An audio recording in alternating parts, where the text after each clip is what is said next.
Hello again. How are we?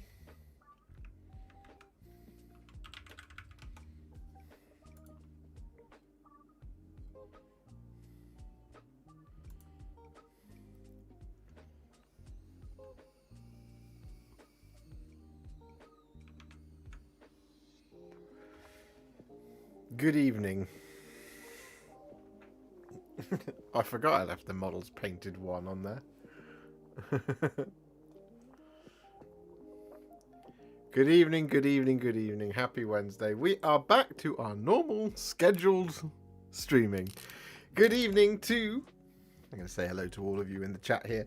Tiago, Gordon of Prira, Chris Harkness, good evening. Stoogie, Yamail Angmar, Nevi368, Gundalf, Philip G, Edward 705, Rock Golem, hello. Mike's Painted Minis, good evening. How are we doing? How's it going? I am just about alive. Just about alive. So yeah, I have slept, but I was woken up quite early this morning by the IKEA man, and then I just didn't go back to sleep. I should have just gone back to sleep, but I was just like, nah, I'm just gonna get up and I'm gonna attack the day. I didn't really attack the day. I kind of just existed. Hello, fake street spirit. Good evening, Stuart Perry, Thierry, Stephen Walker, Reza Prime. Happy New Year to you too, the Mini Creative. Hey, your local A10 Warthog. It's a great name. Oh. So yeah. He's still here. He's here where I left him. I did have to obviously film him a little bit. So we can sit with him. Oh, wrong way. We can sit with him in the background like that. Me and my son. Was this your first model of that size? No, Tundra. I did Archaon. Who's bigger. Bigger by quite some way. Well, not some way. He's bigger by an amount. But he's the biggest, like... That's the biggest walker I've ever done. Having previously done the Knight Castellan. Have you got any aches or pains? Yeah, my left arm is in serious pain. Just from doing this whilst holding it. So like I've got a pain all along here. And then my tricep as well, weirdly, really hurts from it. Do you know what, last night, so yesterday I went downstairs and Alice and I had some lunch. And then she was like, you're fading fast. Sleep. And I was like, yeah, right then. So I literally lay down on the sofa, I had a shower and stuff before I did all this. But I lay down on the sofa, rolled onto my right-hand side, and I woke up at 6:30. Not in the morning, 6:30 in the evening, because we then had dinner. And then I played God of War Ragnarok's DLC until I went to bed.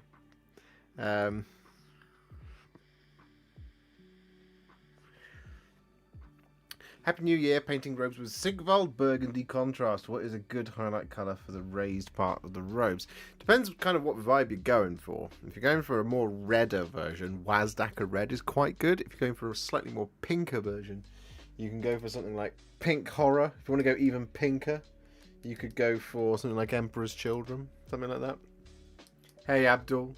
Good evening, Ricky. The first ever contrast Titan at this scale. Yeah, it is. I mean, I'm probably not the first person to use contrast paint on a Titan. I'm certain someone else would have done it, but they'll have done it through an airbrush, and I did not, as we all know. Where are you? Oh, I think I saw that. I thought I saw the Do you have a game in mind that you plan to use your Warhound Titan in? Thank you very much, the Mini Creative, for the $4.99. That is very, very, very kind of you. Thank you. I don't have a specific game in mind, but I was trying to come up with a list earlier of something that I thought would be fun to put together with it. Now, I don't know if you guys know this, but in the days of the Horus Heresy, there was a night house. I think they are still oath sworn to Legio Solaria. There was a night house called House Procon Vi. And they have a really cool colour scheme. It's like a dark, it's like a black with some really dark blue and then kind of silver all over it. It's a really nice scheme. And I did think, should we do another stream? Maybe not 24 hours, but should we do a stream where or a couple of Monday streams, where I work on some House Procon Vi knights? And if so, I should buy some knights, because that would be fun to do. Michael Penny, hello. Like goods, hey, what's your opinion on Zenithal Prime and using it with contrast paints? I mean, I don't do it, but some people really like doing it. I did it a little bit with this, a little bit, but not really. What I had really on that one was black sections and grey seer sections that I was doing very specific things to. So, yeah, I mean, Zenithal Priming can absolutely do some really cool stuff. It depends on what you're doing, ultimately. I personally don't do it because I don't want dark armpits on my models, basically. I also think, like, to get a really good Zenithal Prime, you need to use an airbrush. Using a Zenithal can, using a can is really tough. You either go too heavy or you don't go heavy enough, and then you just get a really grainy finish. Whereas with an airbrush, you get a really smooth Zenithal on it. So that's where it can be better, which is why I don't do it, because for me it just adds extra time to the painting process that doesn't need to be added. Good evening, Mark. As always, guys, please do leave a like on the stream. You guys were amazing during the 24 hours. We got 2 streams that totaled up to something like 400, possibly even close to 500 likes. So if we could hit 50 likes today, that would be incredible. But yeah, so today I woke up reasonably early, so I will probably get an early night tonight.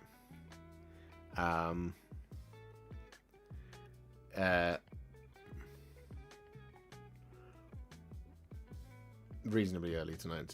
I want to do a little bit more on Elrond and Co. So I want to get him up to at least Warhipster battle ready, and that will include his flagman, who needs a bit of blue shading applying, actually. How long did you sleep for?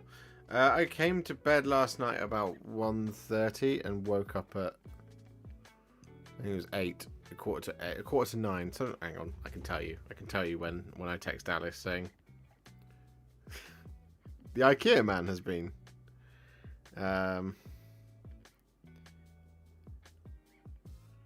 It was 8 o'clock in the morning, so I'm still a night's worth of sleep behind.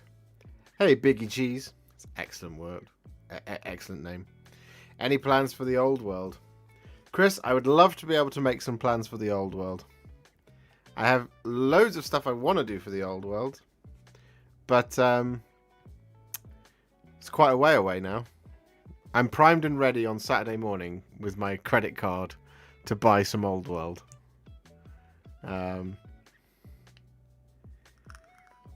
Those Bretonians are calling to me, as are the Tomb Kings of Khemri, as are the Wood Elves, and as are the High Elves.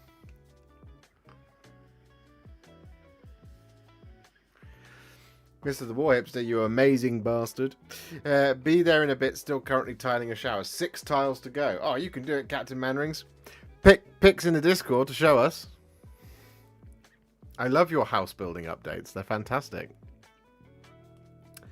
Look at that. 30 likes on the stream already. You guys are amazing. Thank you.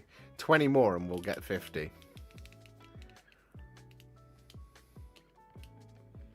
I was already hyped for the old world, and then these roundtable articles started dropping on War Command. Oh my, am I ready?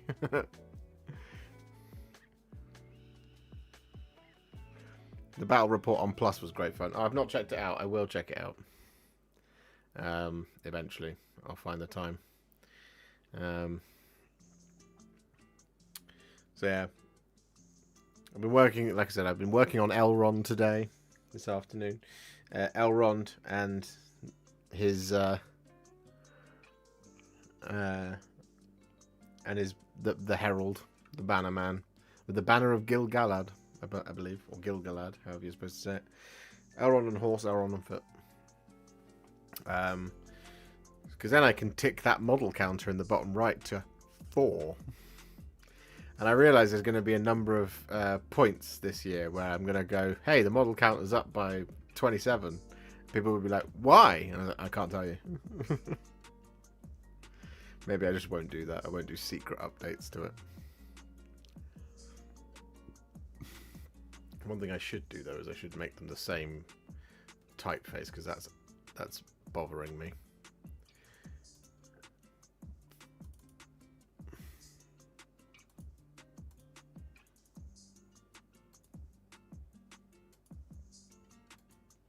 There we go.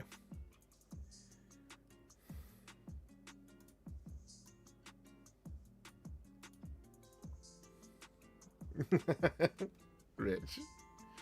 Quick, someone paint 2 models so you can be ahead of Warhipster. It's the only chance you'll get this year. That's not true. Adam, if he really wanted to, could stay ahead of me very easily. Are you Bretonia or Tomb Kings? I want to do both, Thierry. I'm checking my bank account to see how much of a hit I can take.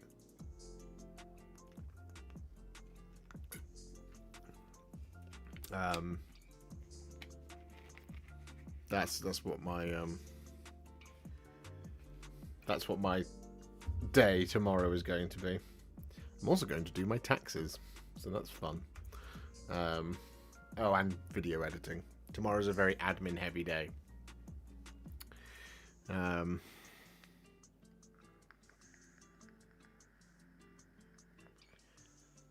Which is non-ideal.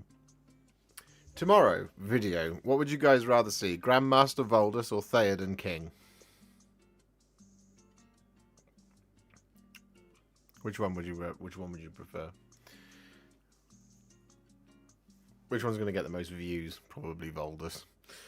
Is it worth it to get Leviathan or not? Curious. If you are into Tyranids and you are into Space Marines, or you're into Space Marines, and you need a 40k rulebook, absolutely Leviathan is worth it.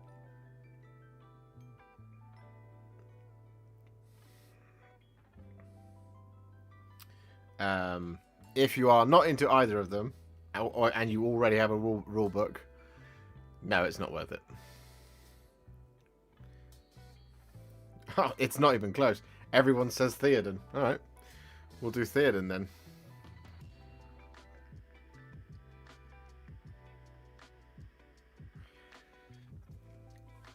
Do you know what we might do then?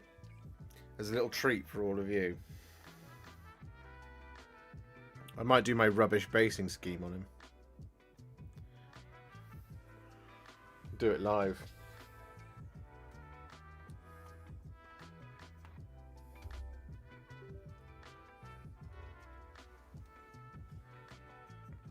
Just trying not to waste money. Yeah, I mean it's a good set for getting into 40k. You arguably, if you don't know anything about 40k and you just want to have a go, you could just get one of the smaller starter sets. How about a monolith? Well, I'd have to buy, build, prime, and paint it tonight. It's unlikely that it would get here in time. Oh yeah, so here we go. This is what I've been working on today. Elrond, Master of Rivendell.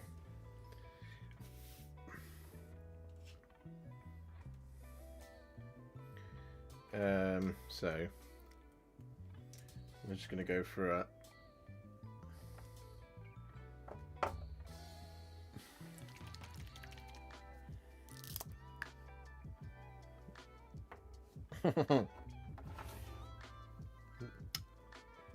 You are absolutely spot on as always, Chris. Yeah, third, of course, can't forget about Snowmane. Snowmane obviously is the main feature of the video. For those of you curious at home, this is Black Templar.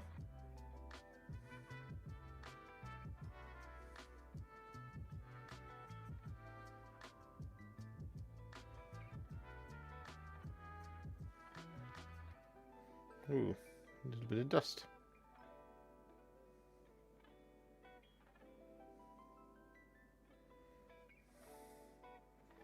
So now we wait for that to dry, and then we dry brush the whole thing with Tyrant Skull.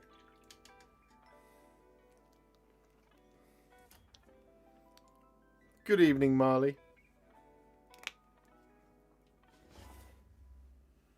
If you want to start 40k, pick up a kill team you like the look of and go from there. That's not bad advice from Fake Street Spirit.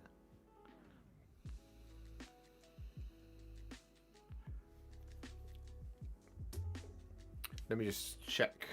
Oh no, it's right there. Okay, I did do Steel Legion Drab as the rim on this.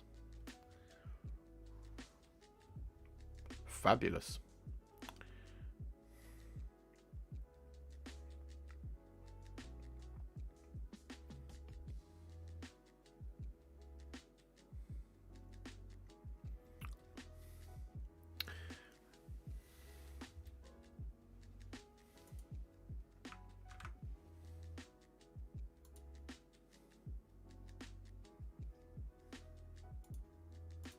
So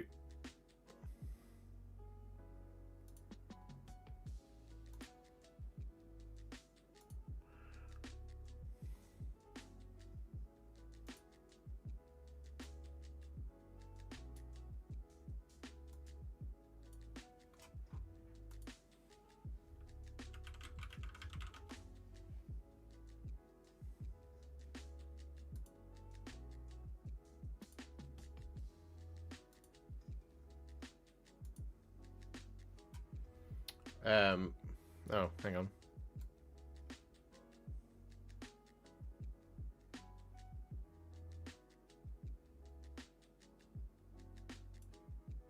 Oh, for God's sake.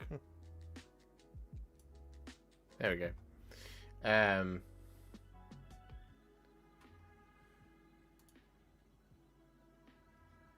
One thing. Oh. Damn it. So one thing I wanted to look at today was if they've got any of the stuff in stock that I need.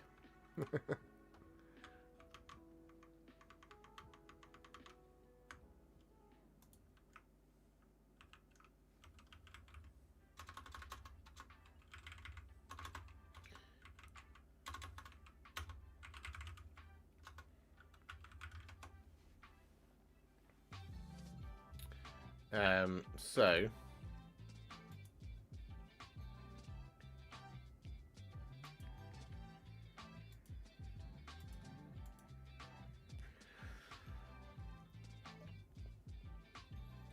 hello, Kataro.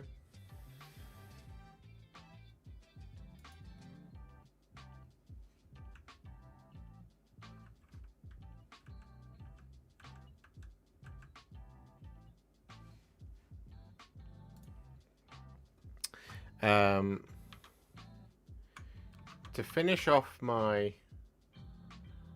There's nothing in here. Yes. Okay. So, to finish off my... I don't need these. To finish off my Rohan... Yeah, no, they're out of stock.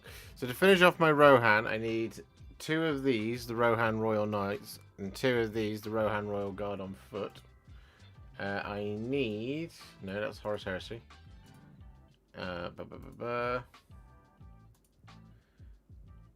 I need this bad boy. And I need this bad boy. And I also need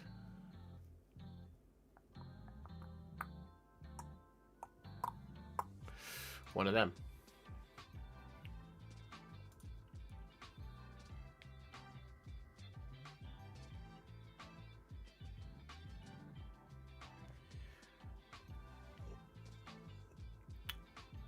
But I need to get 2 of these, and they are currently out of stock, which is frustrating.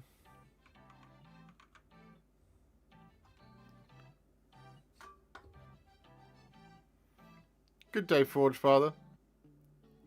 Looking for the next big project. I mean, what else can top a painting a Titan? Yeah, so this year I want to do more kind of... I want to finish off some stuff, you know. And one of those things is to do 1,000 points of Rohan, 1,000 points of Minas Tirith, 1,000 points of Isengard, and 1,000 points of Mordor. I know everything I need for Rohan, and I've ordered everything I need for Minas Tirith. In fact, I'll show you what is really annoying me at the moment is that I have... So these are the things that are coming. I've just realised that if I hang on, there we go. Show my address off to everyone. So for Minas Tirith, all I need to do to finish off Minas Tirith is Wardens of Gondor, Guards of the Fountain Court, and Avoxa Citadel Guard. I've ordered all of these things, but the Guards of the Fountain Court are the thing that are out of stock. They just went, oh yeah, it's out of stock after I'd bought them. So I can't get on with this, and I really want to. Now similarly, I also ordered these, the Warriors of the Dead and the King of the Dead and Heralds. And I've got a set of King of the Dead or Warriors of the Dead from Pelennor Fields. I've got those. So I will have a Warriors of the Dead army as well. But again, they're not here yet.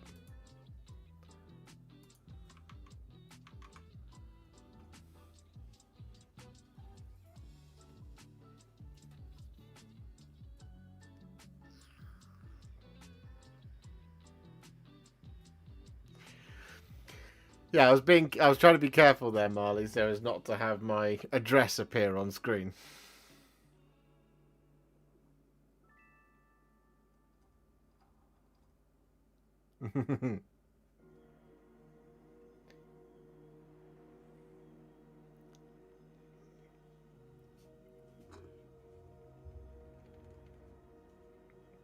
I certainly did laminated pigeon. It's there in the background, where it will live for eternity.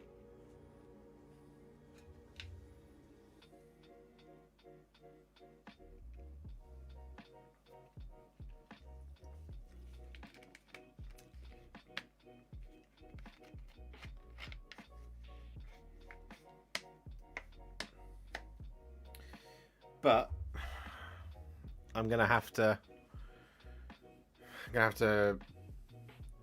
I'm probably gonna have to wait on the Rohan stuff because obviously Old World is coming, and it's going to be a very expensive weekend.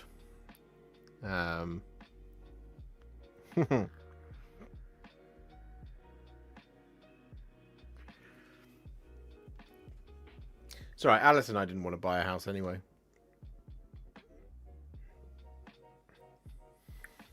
Thanks, Kataro.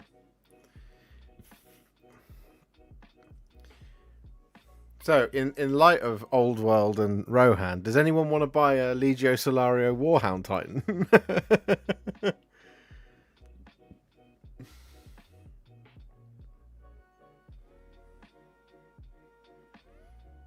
Flying Muttley asked, for Minas Tirith I have the Osgiliath box and the Battle Host. Not sure what to grab next. Thinking the Gondor Commanders pack unless there's a better option.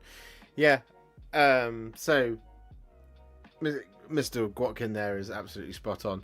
Gondor Commanders and Wardens of Gondor are what you want. Yeah. Wardens of Gondor for sure, because Hurin the Tall is excellent.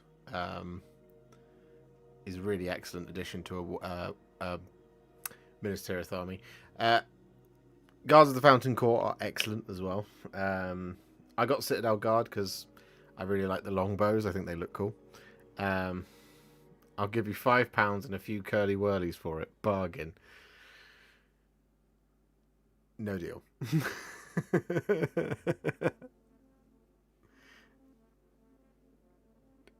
Although I am tempted by the curly whirlies. It's a very, very tantalising offer.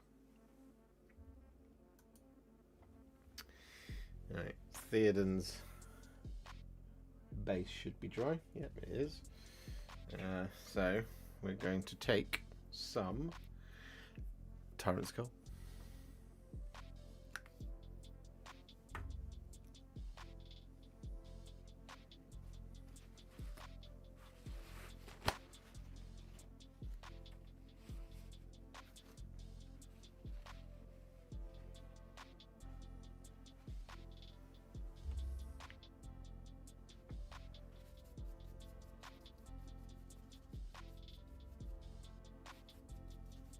Oh, look at that. 55 likes on the stream. You guys are the best. Now, we need 14 more to get us to the number that we like to see.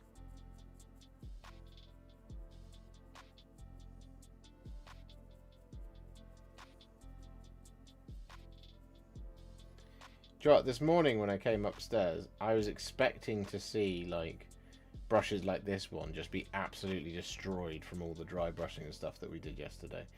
But honestly, all of the Vallejo ones are in really good nick.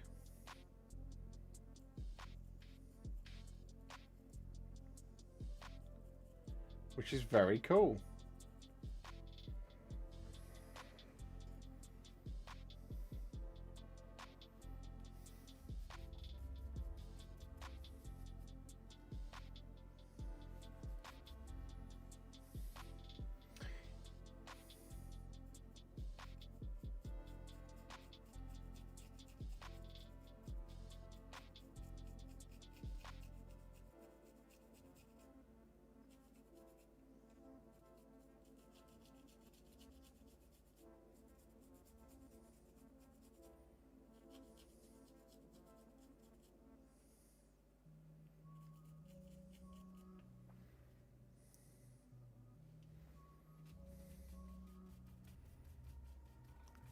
Does white spirit work for cleaning brushes? I don't know.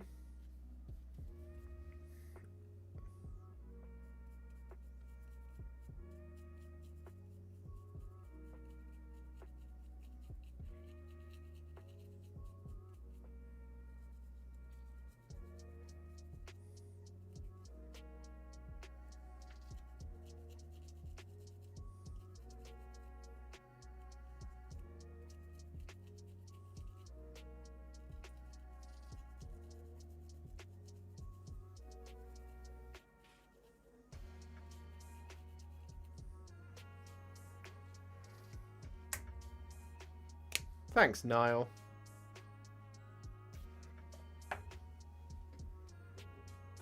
Would you consider doing any weathering, grease stains, etc.? Yeah, I mean, I thought about doing it.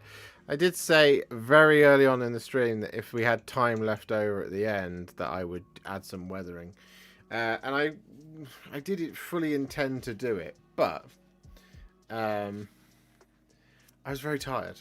So I ended up just being like, it's done. I'm going to bed. I'm leaving. So I might film how to weather a Titan or something, or, you know, a weathering tutorial or something like that. Edward, thank you so much for the gifted membership. Yeah, it's our first gifted and our first new membership of the day. You're putting us on 519. That is one step closer to 777. And our true goal of 1,000 members.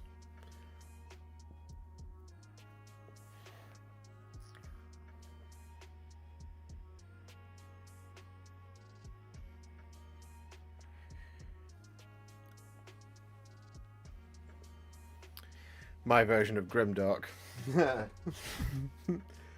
I'm not a grimdark guy, as you know. No, that's a little bit too. What we need really is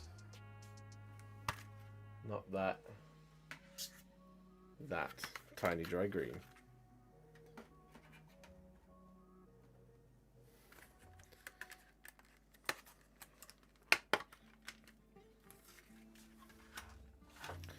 I'm going to use my favourite tufts, which are the Gamer's Grass,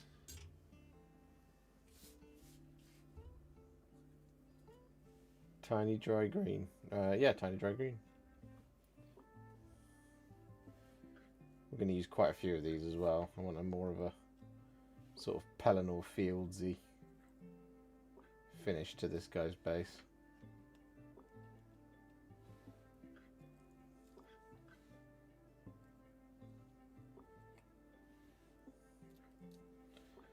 I might put one, possibly two big ones on here.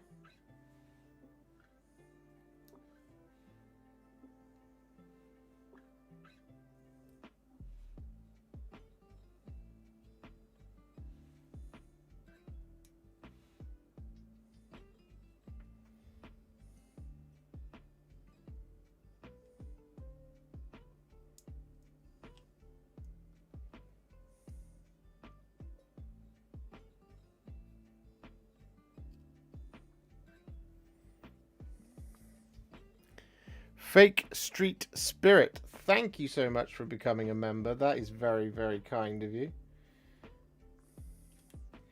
To both of our new members, if you haven't already, make sure you join the Discord.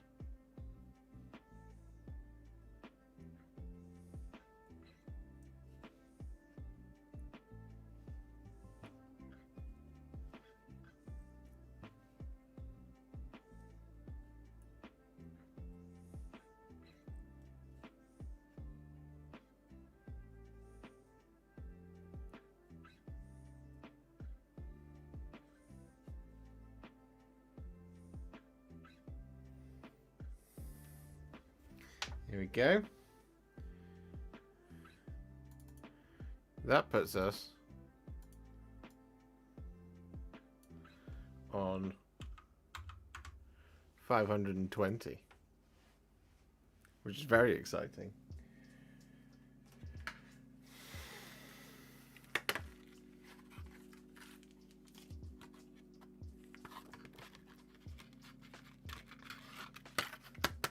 Evening, Mr. Hipster. Happy belated New Year. Haven't seen the Titan. Maybe have a visual, or will there be a video? Mr. Hooded Plays. Of course you can. There he is.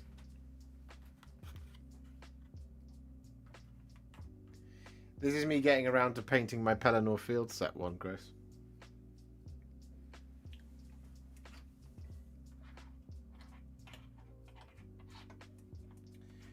Robert Wood. These are... So those are the tiny dry green 2mm tufts. Here he is. Hooded Plays. Do you want a closer look? You can have a closer look.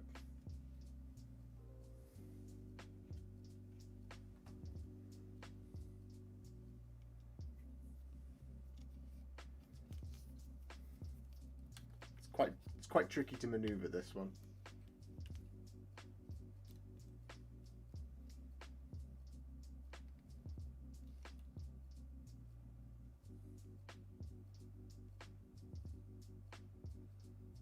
There is my contrast painted Titan. Contrast plus painted Titan.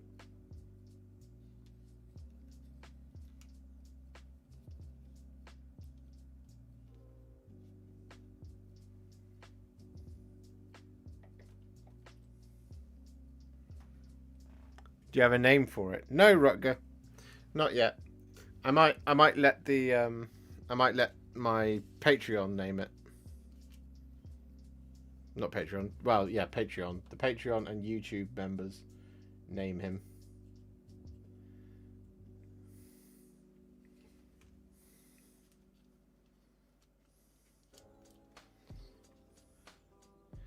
Or chat. Chat, you can try and name him. Come up with some good ones. And if everyone agrees on one,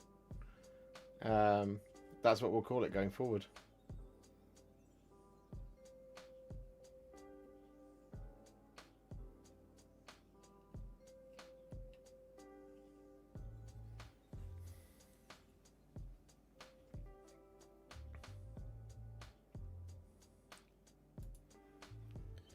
I would name it Warhipster.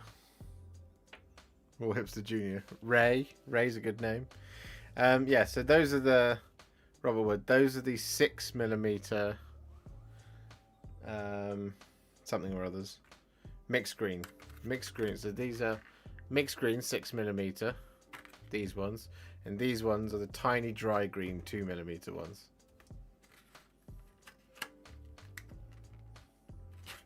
Ray, Gary, or Paul.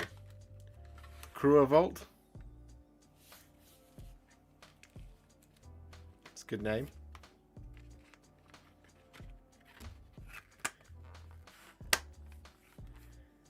My dog's called Paul. I get weird looks in the park.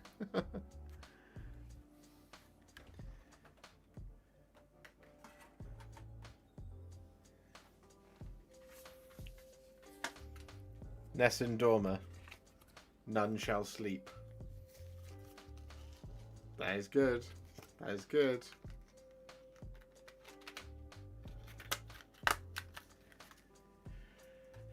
God, you guys are crushing the likes tonight. 66. Hey, Tommy, I'm alright. How are you? I'm tired. Are you okay, man? I need to shoot you a message about the coaching that we talked about. It's on my list of things to do tomorrow. Tomorrow's a admin-y day. If you still want it. If you don't want it, that's fine.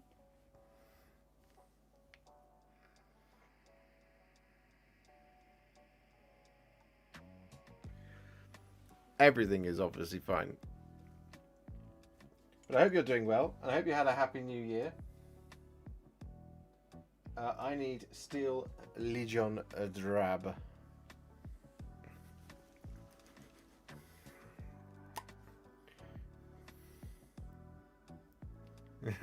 Yeah, absolutely needed rest after the Titan.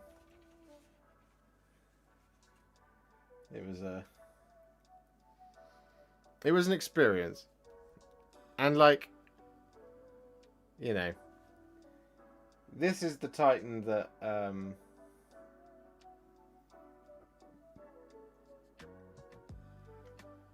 basically that like my supporters bought. So we did a raffle for a Space Marine Army new on sprue. A couple of years ago now it must be. Or at least approaching 2 years. I said, look, whatever the raffle raises, that will be the Titan that we buy. And there was enough money to buy a Warhound Titan. And that's what we did.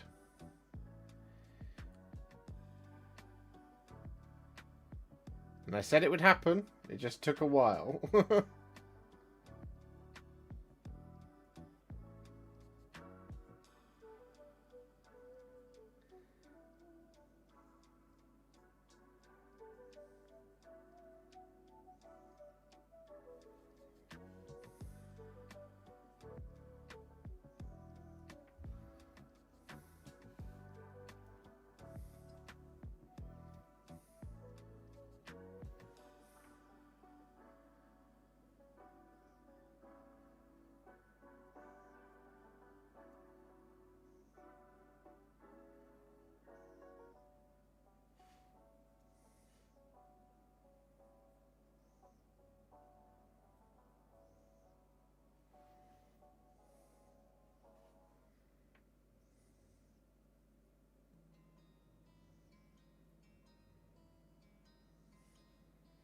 There we go.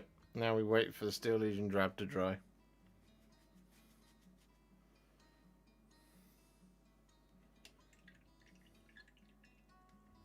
I'm willing to buy a full-size human Titan if you paint it.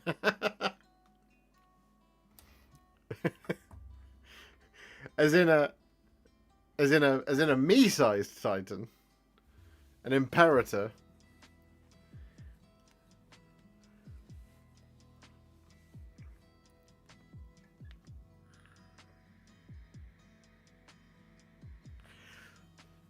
The Titan that launches 1,000 members. Are we going to get to 1,000 members because of the Titan? We need 257 members to get to 1,000 to get to 777. We're over halfway there.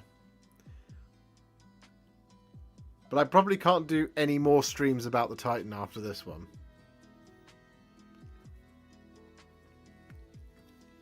We would need a very big 3D printer. An enormous one. A human-sized one.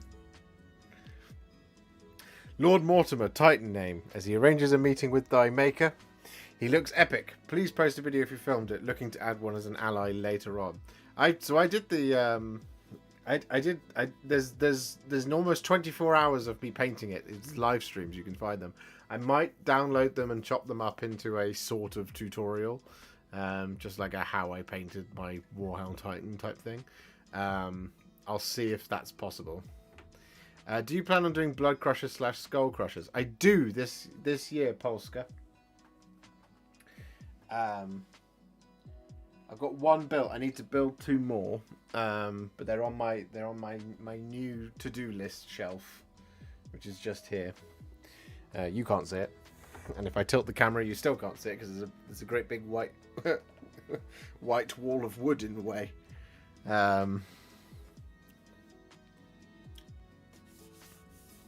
But yeah. Guai here, the Lord of the Eagles.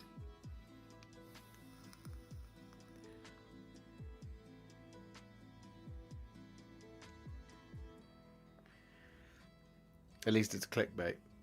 Yeah, we could clickbait it. I mean, if you really want the recipe right now, Hooded Plays, you can go to my channel and you can look up Legio Solaria Warhounds and you can see how I painted the Legions Imperialis sized ones. Because I used pretty much exactly the same recipe that I did on a Titan this big for a Titan this big. And, you know, I talked about it yesterday. I'm pretty certain that at some point I would love to do a Reaver. I'd love to do a Warlord, but those things are very expensive. So maybe when we hit, I mean, what? Maybe that would be a 75. If we hit 75k subscribers, maybe that would be the celebration. I mean, technically, like he almost sort of became the 50k celebration. You know, a Warlord, you say? Just 3 gallons more paint. Do you know, it actually didn't take as much more paint as I thought it would. I have spare paints and I didn't use very much. I do need to buy a pot of lead belcher though. That reminds me. Thank you very much. Hashek Combat Patrol magazine. Thoughts? I mean, it's fine, I guess, as an idea. It's not something I would be interested in.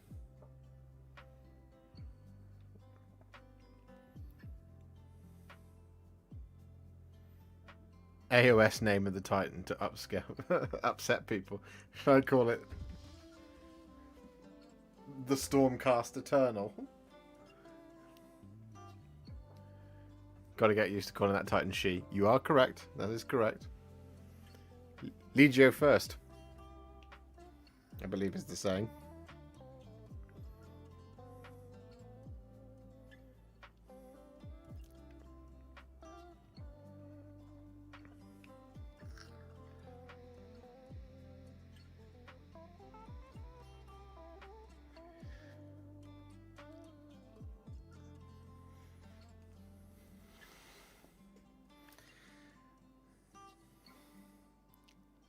Alariel the Ever Titan.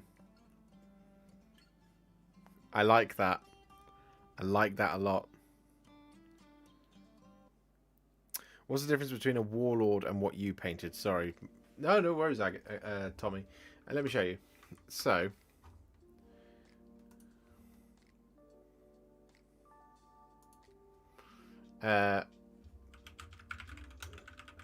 this the Warhound Titan is this bad boy.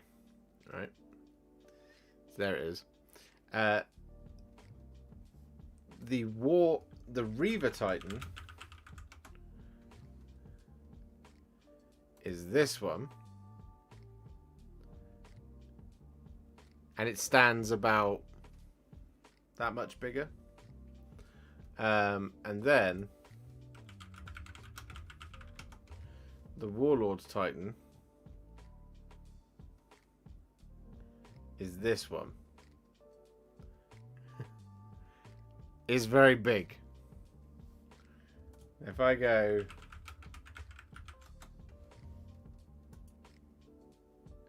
like this, you can see like a... oh, there you go.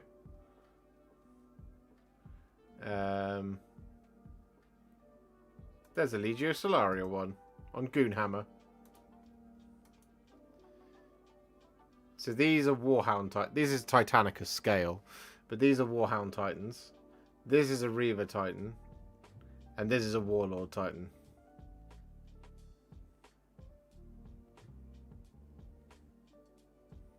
For my Titanicus scale, I've done 1, 2, and 3. I would need to do 1, 2, and 1 of these for the thing. But these ones are like that big, whereas that one's obviously that big. As big as my head. Warlord Titan is orders of magnitude bigger.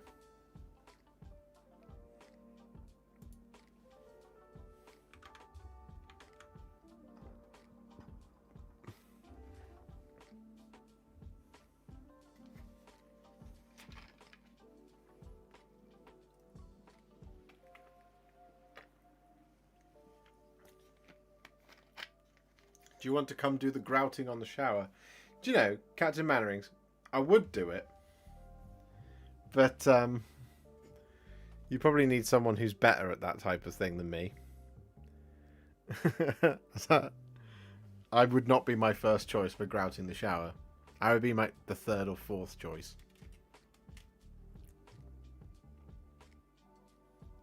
I can ask my dad if he wants to come and do it for you, though. He'll have his own tools and everything.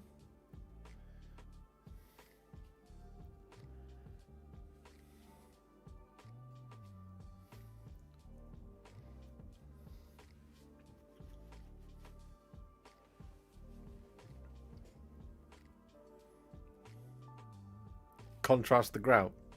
I can paint your grout. Yeah, I can paint it with some contrast paint. It would look horrible.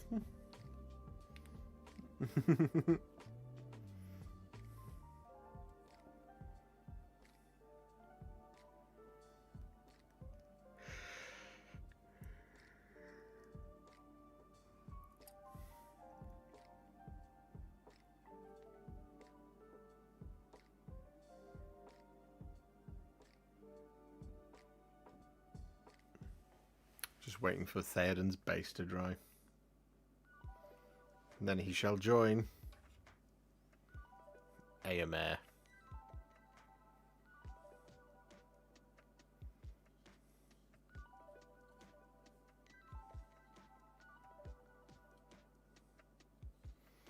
So I've got AMR done.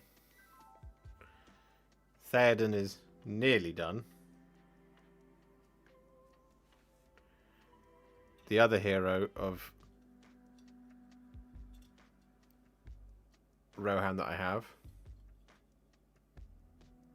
is Dernhelm to do. Dernhelm and Merry. And I need to buy Gamling and Daewine. 75 likes already. Guys, you're spoiling me. 25 more and we'll get to our 100 on the stream. Are these Lord of the Rings? They're Lord of the Rings, Niall. MESBG, baby.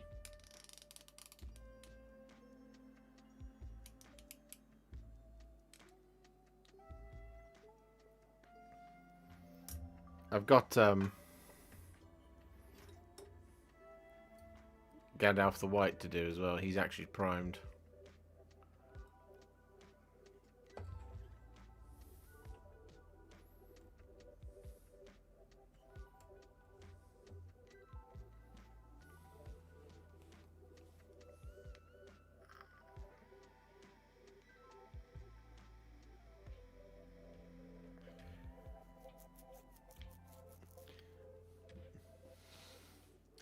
Do you think GW will be willing to do a 1 meter tall Titan for 5k US dollars? Probably. The only thing I would worry about with something like that is I don't know if it would be able to hold up under its own weight.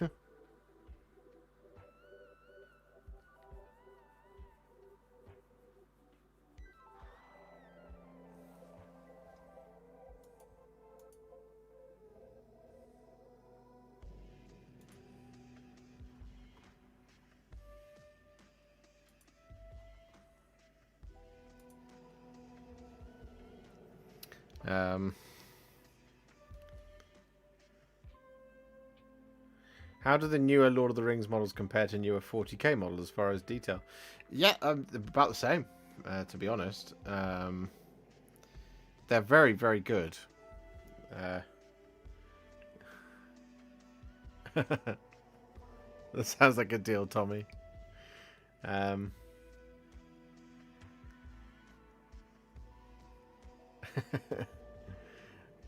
mean, I painted Theoden last year,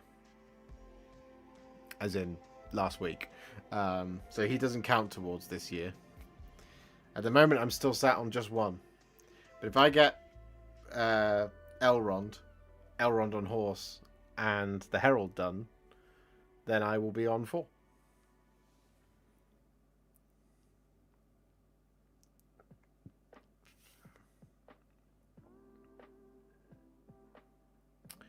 You don't have to wash it, Chewy. You can. I would recommend just giving it a really good, like, stiff brushing. You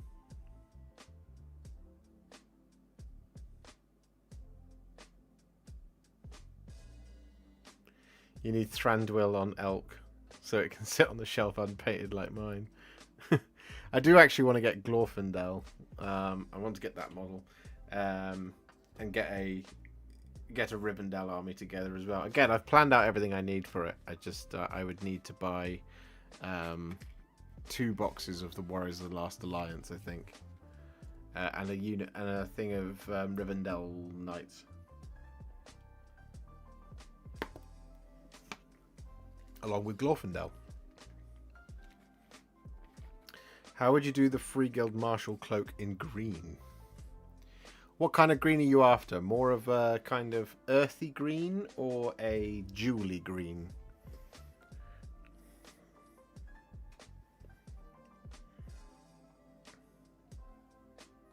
Genuine question. How are you so hopeful sounding for Old World when the majority of the models are 15 plus years old? Because, Cameron, the game itself is a huge part of Warhammer history. And Warhammer's identity, and those models are part of that, and so to be able to have them back in a supported manner means that there will be new Old World stuff, as we've already seen. We've already had a couple of new things that they've talked about and that they've shown off, particularly for Bretonians and the Tomb Kings. What it gives me hope for is to be able to play out some of those absolutely classic, wonderful moments from Warhammer Fantasy that are as important to the history of Warhammer as Warhammer 40k. And I would, like, for example, Warhammer 40k, for example, I would think of things like the 13th Black Crusade, stuff like that. I would love for them to do a 13th Black Crusade supplement thing again, or the Wolfram Armageddon. These things are things from Warhammer's past that are absolutely just key influences for the present that we are in now. So to have it return is a really, really satisfying thing. There is a lot of nostalgia, which is sometimes a bad thing, sometimes a good thing, for Old World, especially with the model ranges. They are iconic of a time that I grew up collecting Warhammer. So to be able to purchase these models again and play with them in a supported game is really exciting, because it allows me to fulfill certain fantasies I had of Warhammer Fantasy armies when I was a kid, because I'm an adult.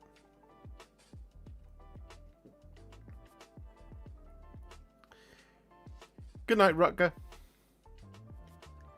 How many Lord of the Rings armies are you planning on getting all up? I'm hoping to get 6 eventually. Yeah, mine's about 6 as well. Trying to do black metal armor a bit darker than in your AOS Chosen guide. I'll appreciate any advice. Check out my Iron Hands videos. Those are some serious black metal armor. That I think would help you, Matus.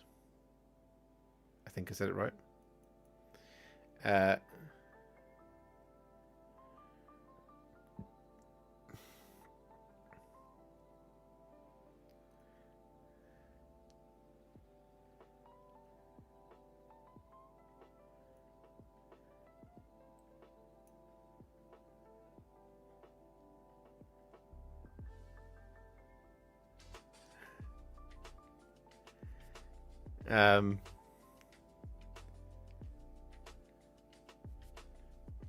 Who's back in stock?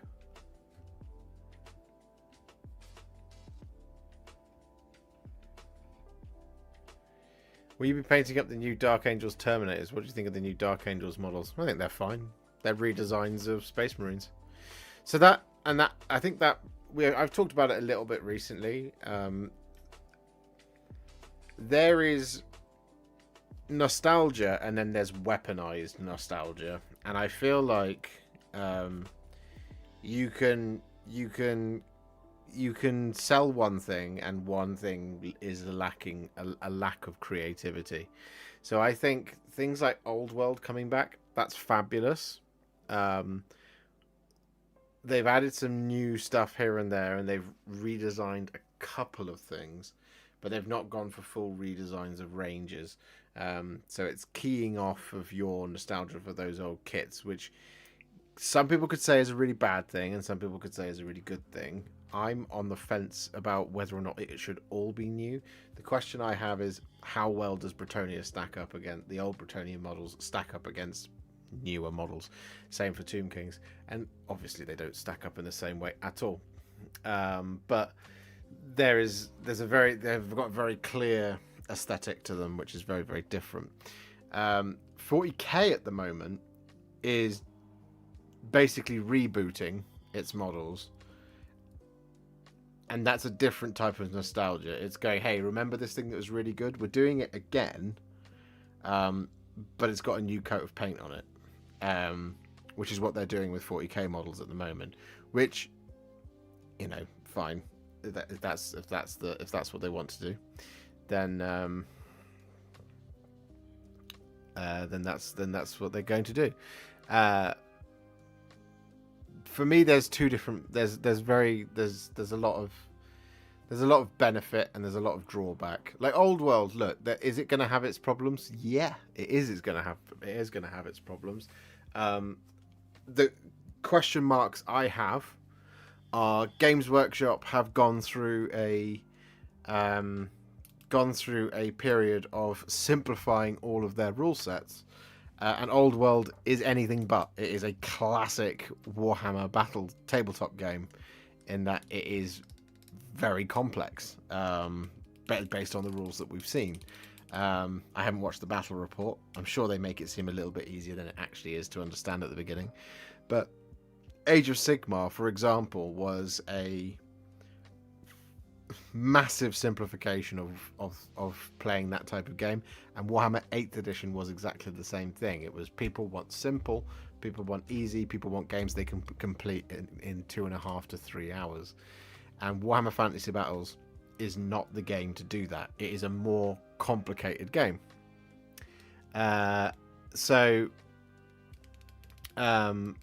It's a tricky one, because it's like, it's something new, but it's also something completely old, and it is very much going to appeal to long-timers like me and Chris, because Chris is super excited for it, and you know, a number of you are as well, because it's cool. It is a cool thing, and it is what we grew up knowing. where I think it's different to what 40k is doing at the moment. Like I said, 40k feels like it's in the midst of its reboot season. So it's like Asmodai. It's a cool new model, but it's a redesign. The Deathwing Terminators, they're a redesign of Terminators. The what was the other one that was previewed? Belial. It's a redesign of a character. 40k has this scenario where it can kill these people off, right? And it can do new models, but they're choosing not to. They're choosing to reboot the ones they've already got, and that to me is annoying because for me it shows a lack of creativity in the bit that I care the most about, which is the ongoing story, right? Because if you bring in, if you move the story forward and you bring out models to support that, I love that. I think that's great. I wish they wouldn't. I wish they would stop just rebooting all of their model ranges. Because to me, it's like, well, what can we do? What can be new and exciting for the next edition of 40k? We could redo the Tyranids and we can redo some classic Space Marines. And it's like, okay, cool, let's do that. And I'm like, did those models need doing it? Yes, if models need redesigning, then that's what they needed. Is it what I wanted? No.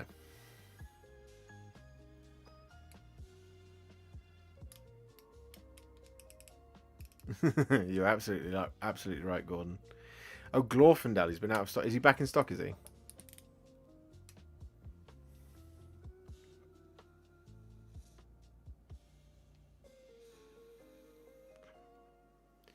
I haven't followed the Old World stuff and never got into it back in the day, but I asked my buddy, who is a huge Old World / fantasy fan, what he thought, and he said the new base size is an issue. Is it? I mean, you will have to rebase your arm. Well, I don't know if you will have to rebase your armies. Potentially, you might have to rebase old armies. I don't know what they've said about that. I know that it is a slightly bigger base size. I don't know if the old bases are considered. I mean, it'll only be an issue if you want to go to GW supported tournaments. I would imagine most friendly local tournaments would say, hey, it doesn't matter, just bring it.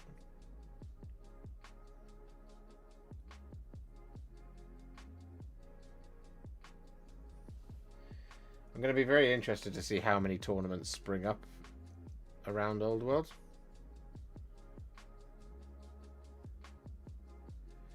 So I know quite a few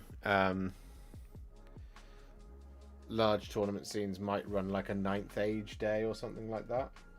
Be interested to see if they abandon 9th Age in favour of the Old World, which I think they probably should. But there will be many who won't, you know.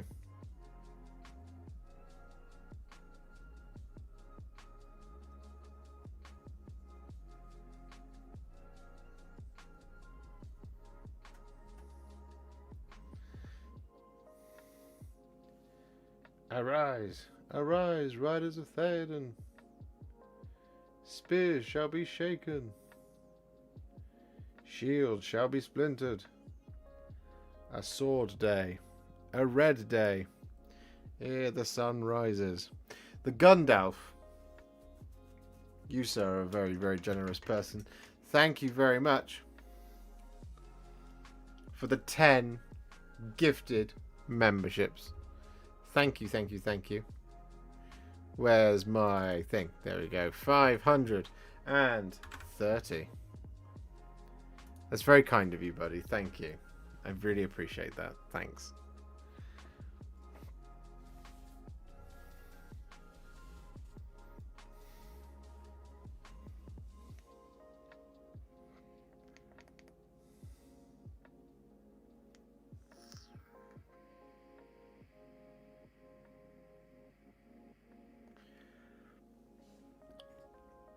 We've also on 86 likes. Can we get 14 more likes on the stream?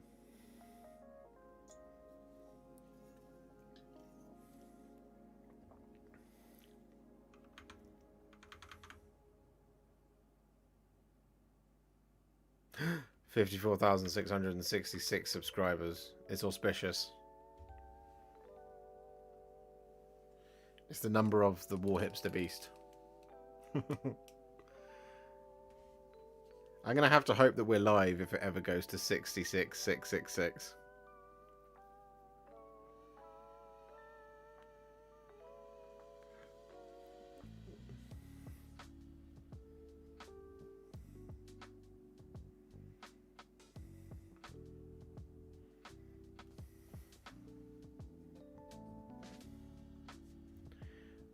What are we on then? 47.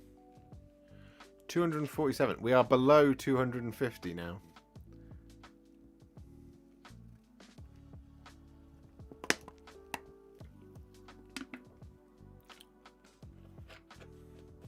The Gundalf is a legend.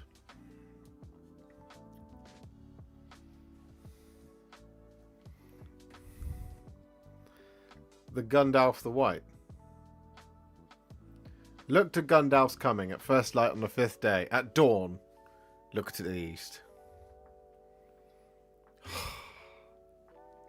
Look to my coming at first light on the 5th day. At dawn, look to the east. The horn of Helm Hammerhand, the horn of Helm Hammerhand shall sound in the deep one last time. Yes! Fell deeds awake.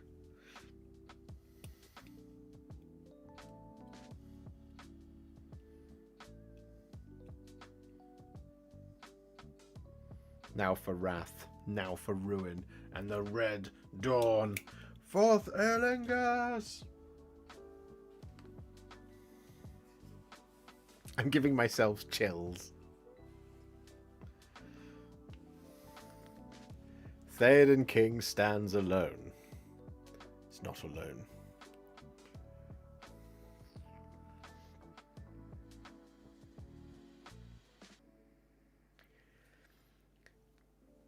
When you guys are so generous and so givey and so gifty and so super chatty, it genuinely feels like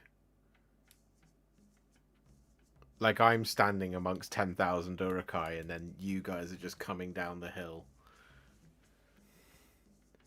Have you read Yndrasta yet? No, not yet, Vicious Goose. It's on my list to do. Theoden King stands alone.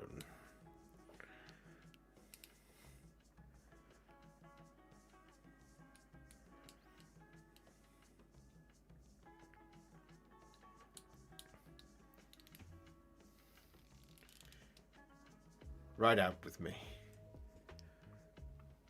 Ride out and meet them head on. For death and glory. For Rohan. For your people. Ha! Yes.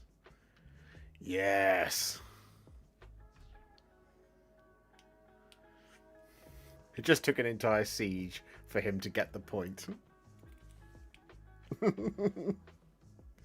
But it is and continues to be an absolute cinematic masterpiece.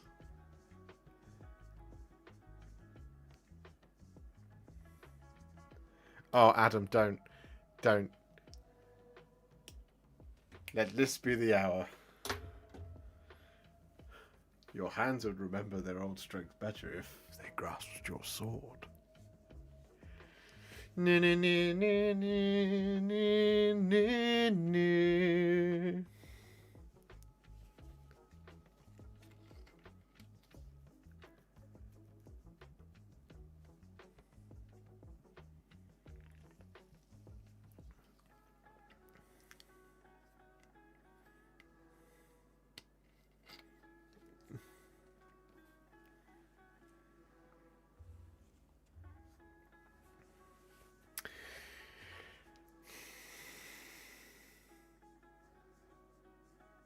A masterpiece like Rogue One. Captain Mannerings, how dare you?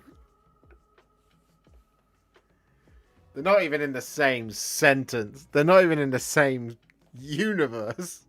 Literally.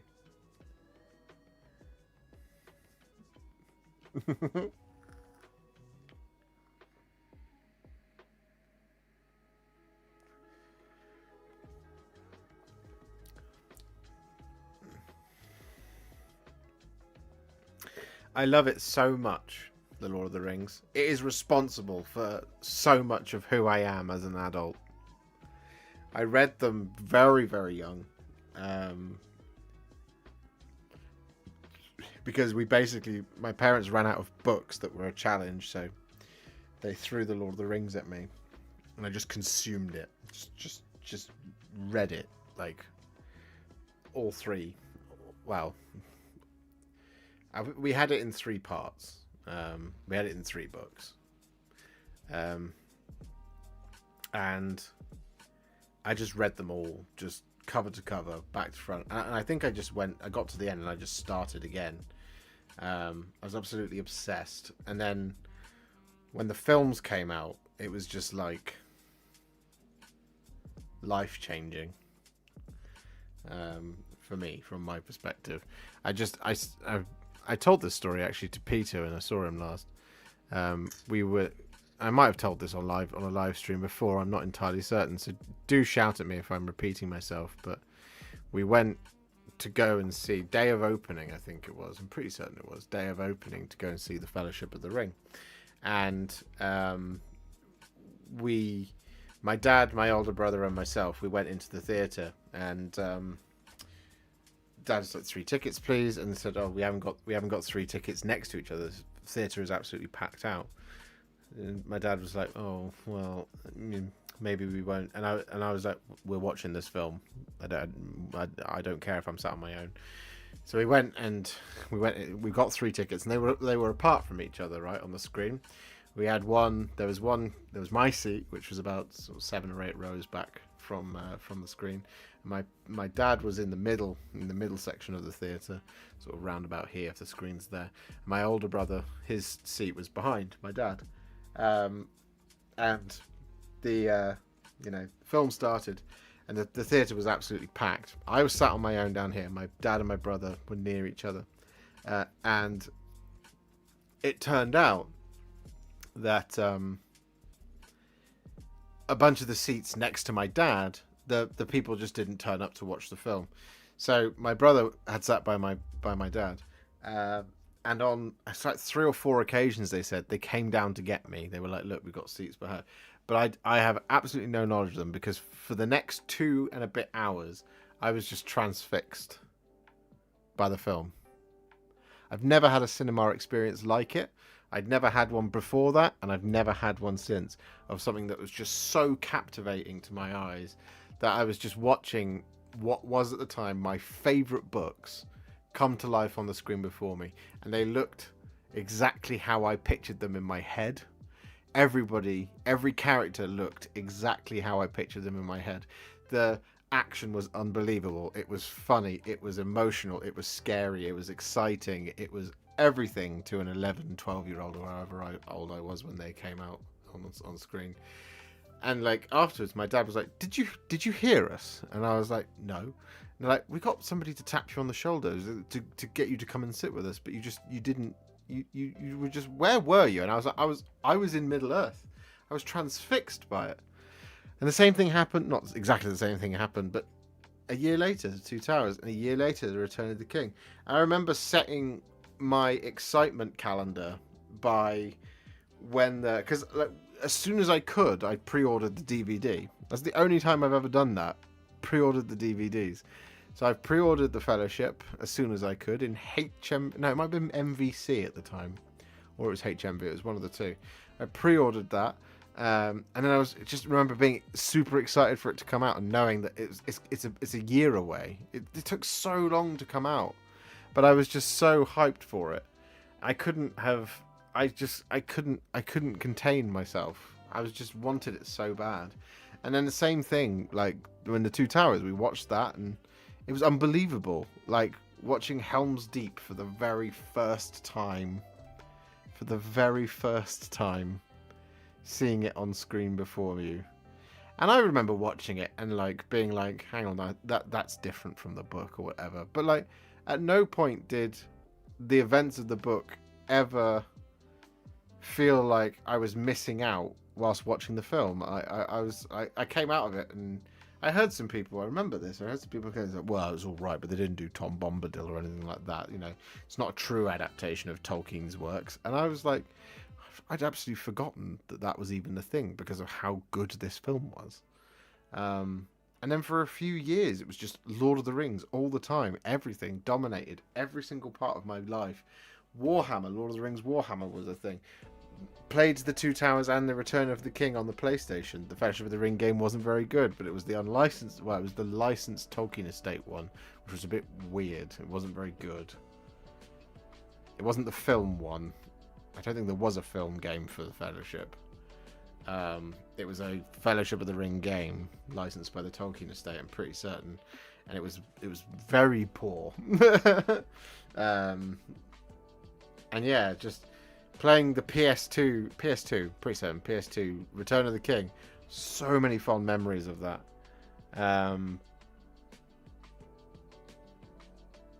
And you know, just Lord of the Rings will always put me back there when I was between the ages of 11 and 16. And it makes me so happy.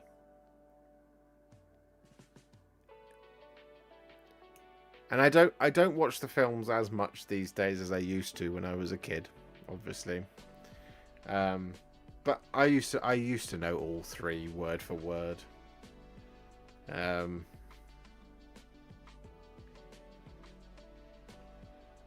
there are things I don't own anymore which make me sad. Like things like I had a map of Middle-earth as a poster and all this kind of thing. I don't have those anymore. And I'd love to have it again.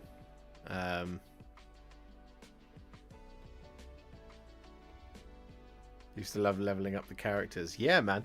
I used to really enjoy doing... There was the towers. The Orthanc towers, was it? That was like just the... It's like the God of War towers, right? It's just a gauntlet that you ran. I remember playing them. I remember playing those games.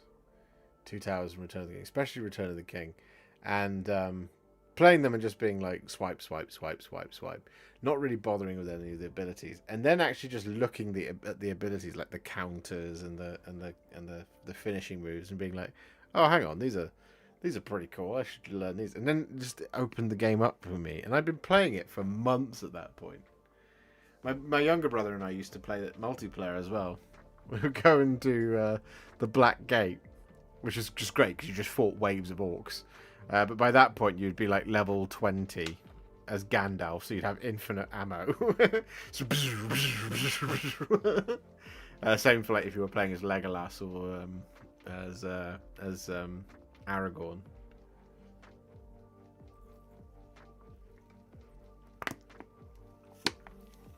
Have you read The Silmarillion? I have, Edward.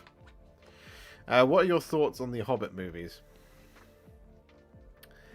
I think the Hobbit movies do not live up to the Lord of the Rings trilogy. And so by that, you can say that they're bad. I don't think they're bad films. I really don't. I think they're good films. But they're not the Lord of the Rings. The Lord of the Rings was a moment. It was lightning trapped in a bottle. And people thought Jackson could do it again. He couldn't because of all the production issues that the films had. When you watch the Hobbit film, when I watch the Hobbit films, you're watching Guillermo del Toro's version of The Hobbit, directed by Peter Jackson, which is why they're not as good.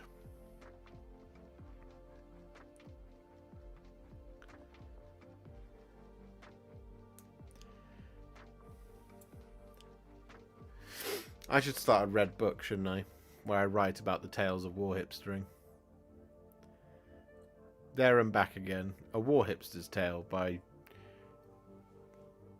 Joshua Baggins. If only that was my name. Yeah, base is done. Also not enough practical effects. Yeah, you're spot on there, Chris. Nowhere near enough practical effects.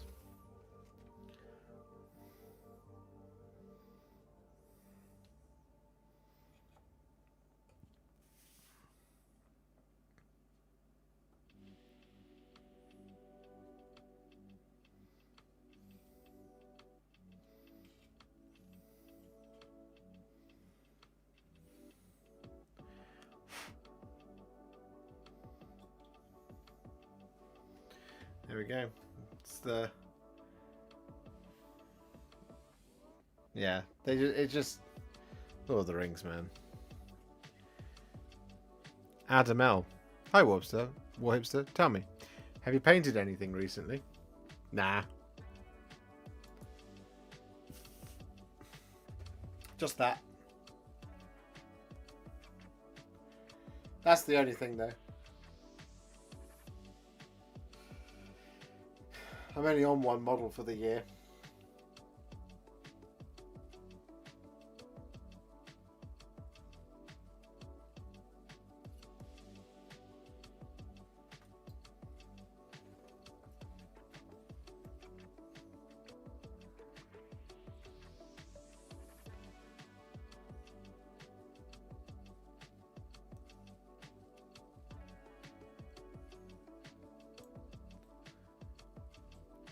I've seen the rumoured prices, local Baron.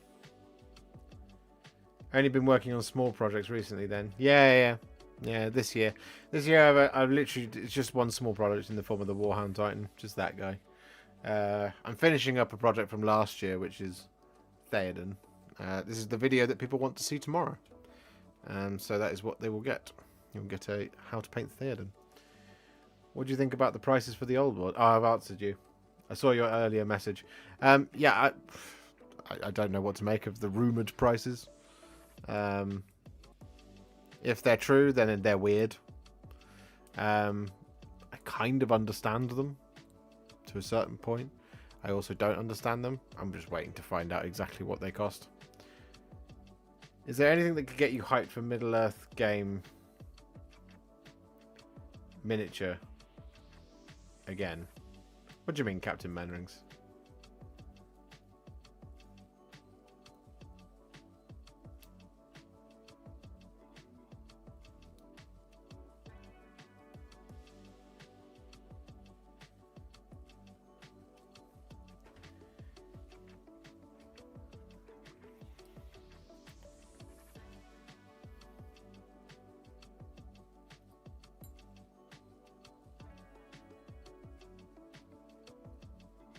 I mean, like, playing Middle-earth would be super fun because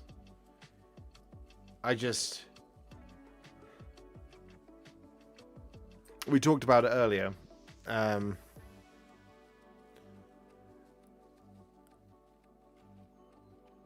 Living City Green.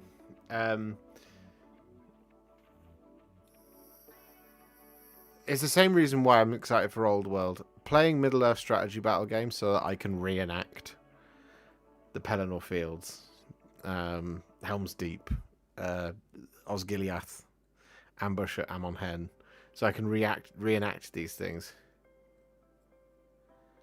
I would love so much to do those. I think I would cry, honestly. Being able to just be a part of something where, like, even if it was just like we just put like 100 Riders of Rohan down and just a sea of Uruk-hai and just spend 2 days playing it. Honestly, I think it would make me weep because it would just like when I was sort of 15, 16, me and my younger brother, we used to play a lot of Lord of the Rings Warhammer, and we would play. I think I've definitely talked about this before. What we used to do is we used to do the ambush at Osgiliath because we had a bunch of ruins, we had a dimmer switch in the living room, and we had a ton of Lord of the Rings miniatures.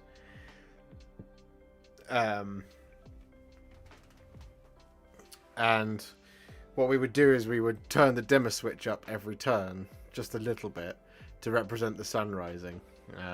Just things like that. I think that would make me very, very, very, very happy. Again, I also think it would make me cry with happiness because we're always chasing what we used to have as kids, and that's a very easy thing for me to achieve. We'll be painting Moon Clan shooters soon when my elbow's healed. Do you reckon Gut Ripper Flesh for the goblin skin, or will that be too bright, and blue or grey highlights on the black cloaks? Let me look it up. Moon Clan Grots.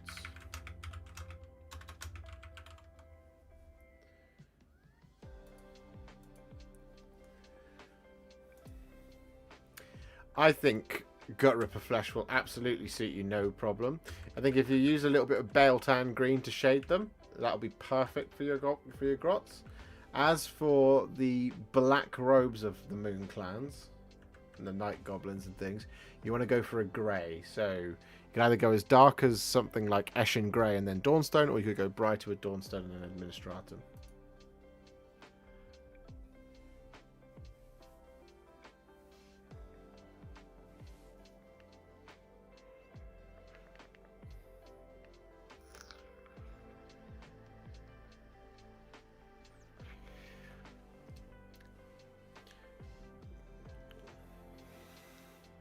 There's somewhere to play in my shed, guys. I'm just saying.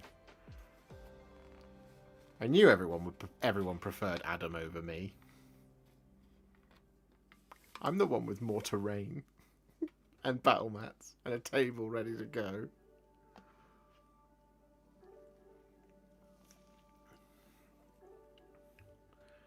If I wanted to start a YouTube channel, theoretically, what sort of cheap camera would you recommend? Do you own a phone, the local Baron? What phone do you own? Because I film everything on an iPhone. This right here, this screen, this is my iPhone right now that you're seeing. This is my iPhone. This camera up here is a Sony A6300. It's for my face.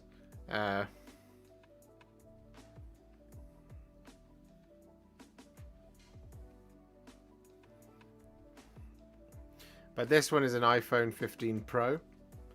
And every video I've filmed, every tutorial I've filmed on the channel has been filmed on an iPhone. I really need a recipe for new Black Dark Angels armor. You'll get one, Tom, if they send me the box and I have to figure it out. And if not, I will figure it out closer to time once I've got better pictures. Once I've got product photography pictures, that because at the moment in their promo pictures, it's usually like it's a slightly different light that they have it under. Slightly annoying.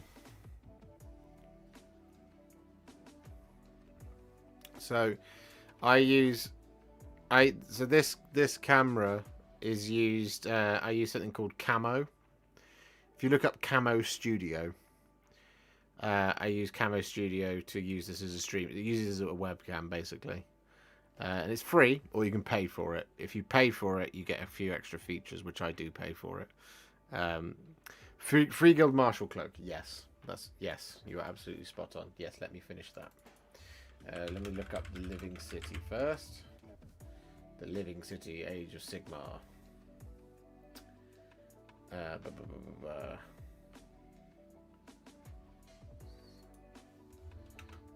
Steel Helms.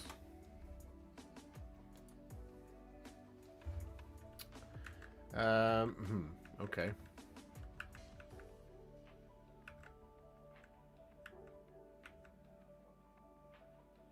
Oh, I did it.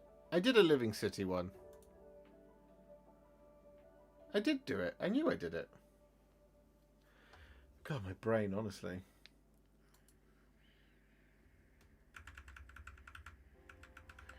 So there's two different greens I use on the, well, technically three sort of slightly different greens I use on the Living City Steel Helms. I would use one of those. So I use Gut Ripper Flesh for the shield, and also for that kind of top cloth.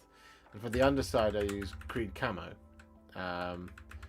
Athenian Camo Shade or Bale Tan Green to shade it, depending on your preference. Yeah, I would use one of those, whichever one of those you like the look of. I would use that for the cloak. Alternatively, you could go for something quite jewelly, like this one. So this is quite jewelly. This one is in a video. I can't remember what the exact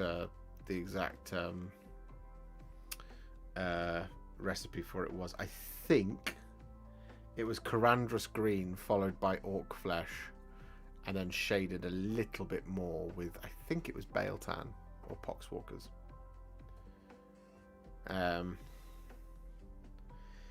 Again, you could also go for something like, I can't remember how I did his shield, but you could go for something like that. but there's a video on that one. I'm very tired. We could go for a slightly darker green, right? Where you could go for Dark Angels green all over. That one would be a little bit more difficult to do because Dark Angels green is a really finicky paint at times. But any of those, any of the above would work. We're 1 like off 100 likes, by the way, everybody.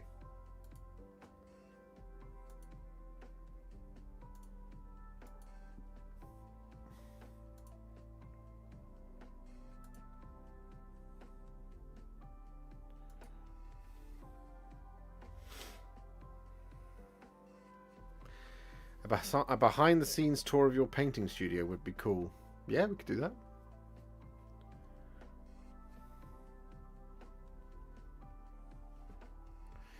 How do you make it look so high quality?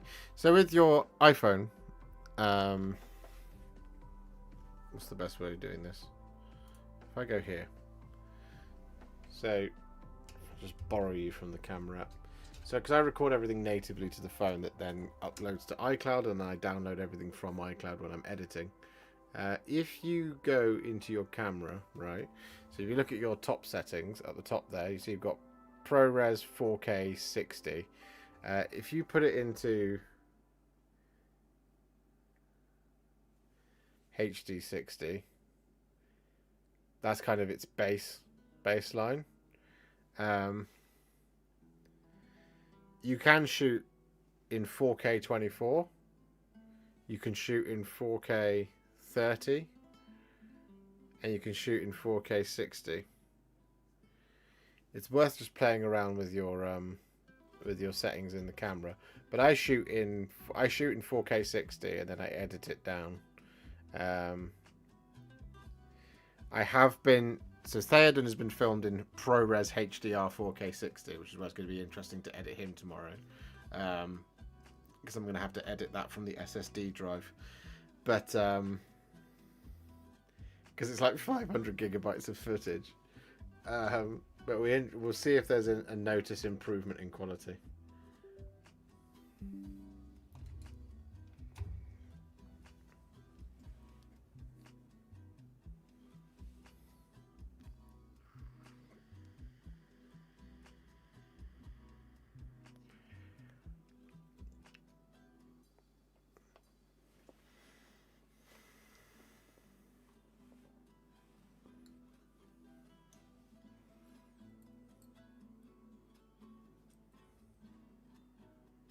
I've got enough.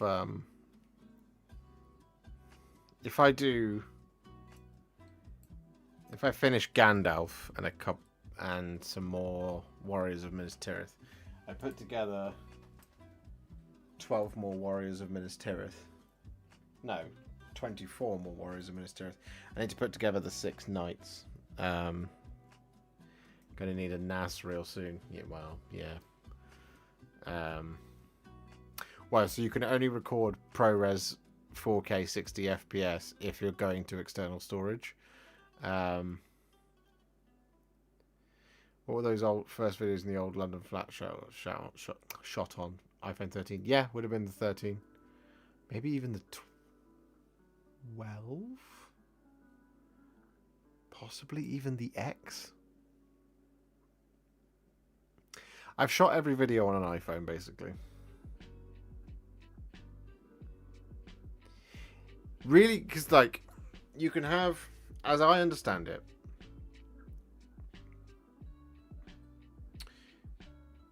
a camera is as a camera does. The quality gets better and better based on the size of the sensors and lenses and things and this, that, and the other, but mostly on the processing power, right? To get 4K 60 FPS footage is really expensive. It's called Camo. Let me grab it for you.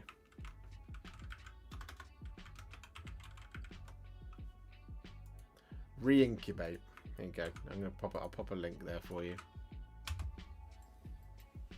That's the footage. That's the app that I use to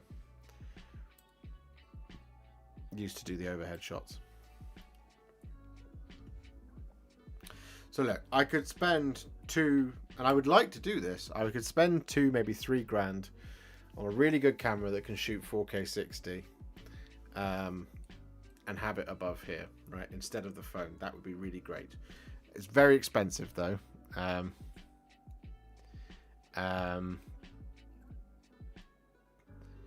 And I don't have that kind of money. Oh, excuse me. I will have that kind of money one day. I'm saving for it. But really, what you need is a good camera with great processing power in order to be able to do it. There's a few other bits and pieces.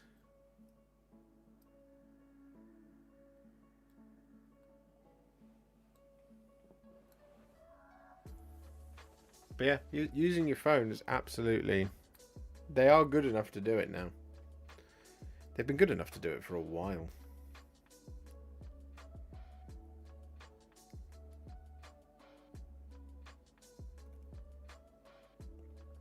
I also get all of my music from Epidemic Sound, though I would like to start making my own music for my videos.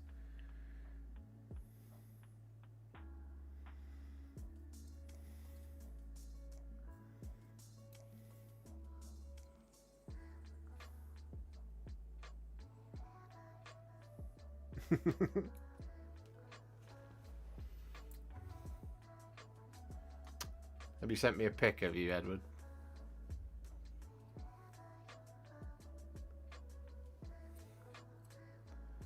Yeah, man. As long as I've been around, they've been good enough.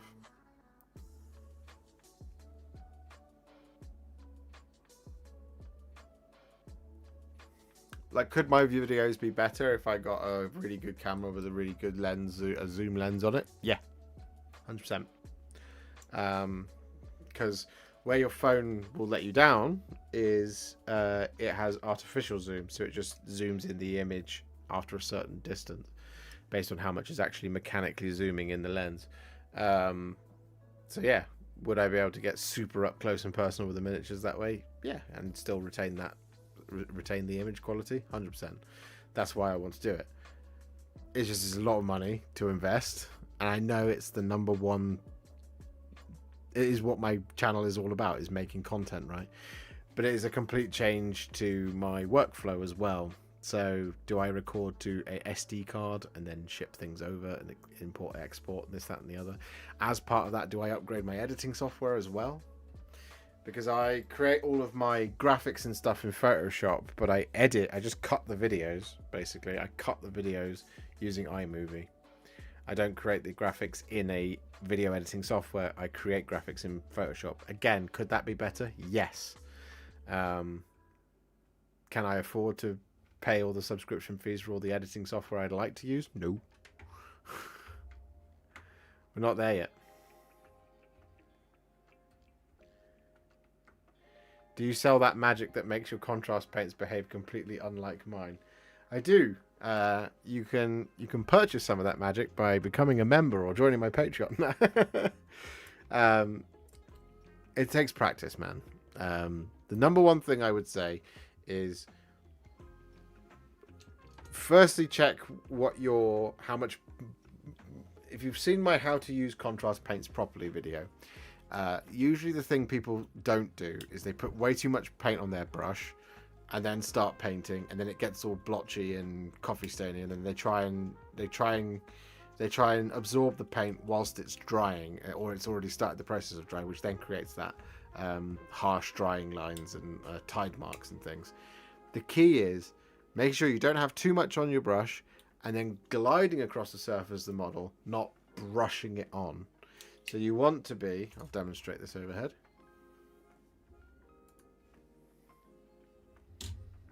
You want to be applying it. So if this is my model, you want to be applying it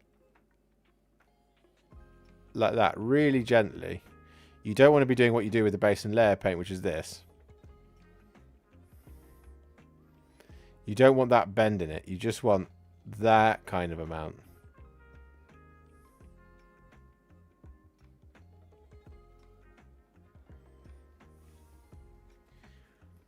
Because if I'll show you. I'll show you on my hand. I don't have a model spare. This is what a lot of people do, is they grab a huge blob of it like that, and then they just do this. So then it ends up looking like that. What you want to do, not too much on your brush, is you want to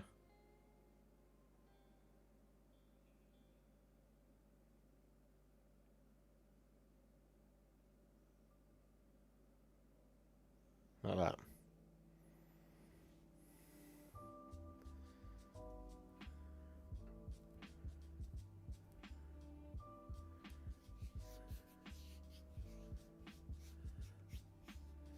Oh, good, Juicy.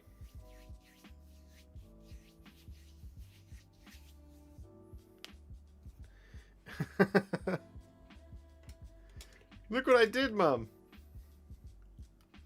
I'm glad you're so proud of it. I'm also glad you really like that Stormstrike Chariot video. I was really pleased with that one.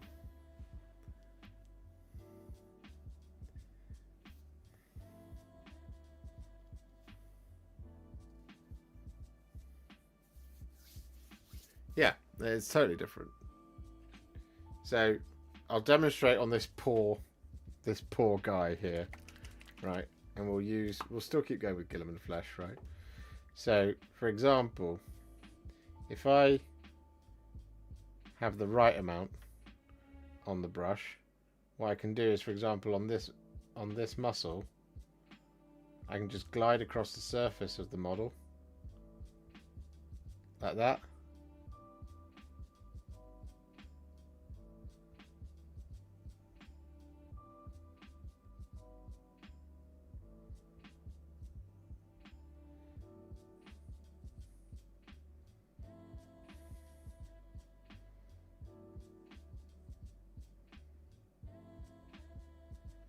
And get a nice, clean, nice, smooth finish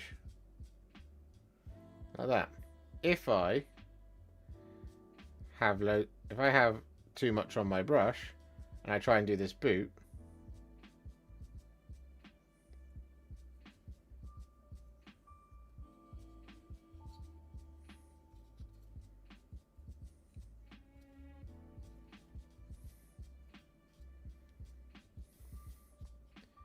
see?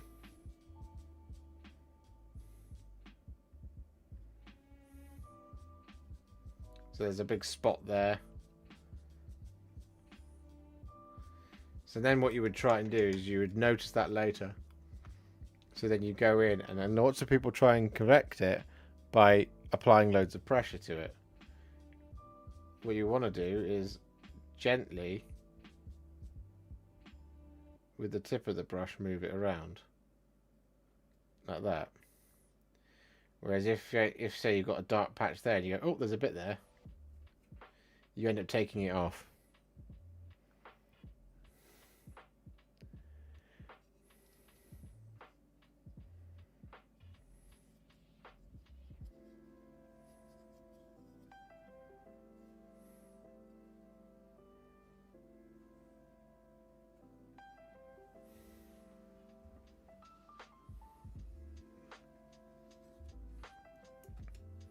Yeah, because that's the thing, GC, is some people will tell you that the best way to paint with contrast paints is to get a huge shade brush, fill the brush with paint, and just blob it on, and then gently pull it off.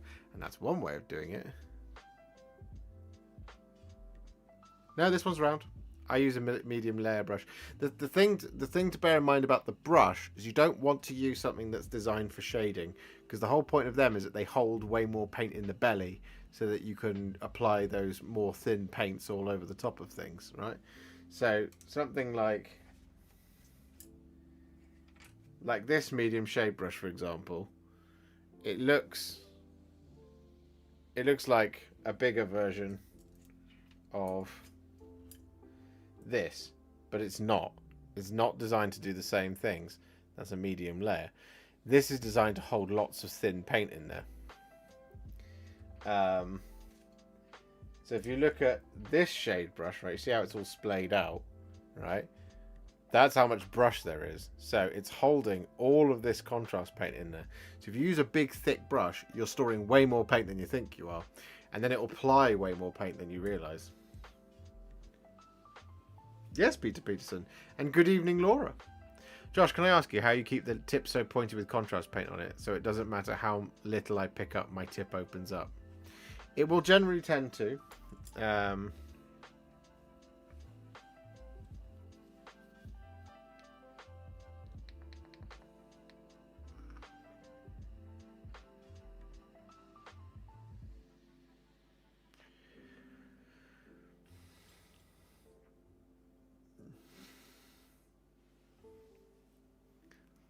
Yeah, the main trick with contrast paint is being able to manage how much you have on the brush, genuinely. You want, I'll show you. So if I go with this medium layer brush, right, you want it to be so that this is Black Legion. You want to hold it, right?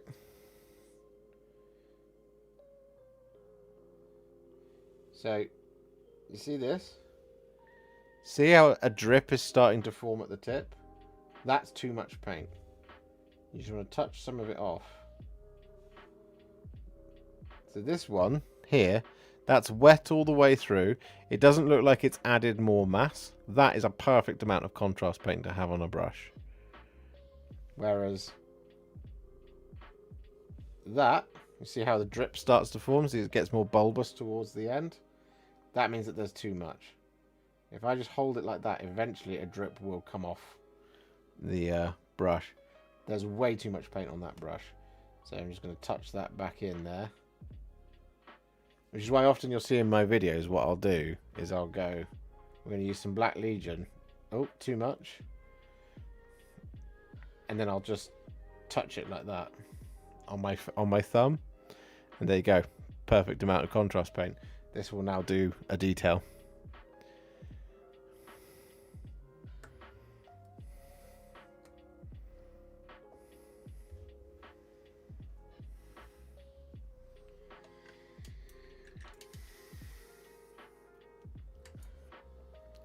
Try picking up a medium layer brush from Citadel GC.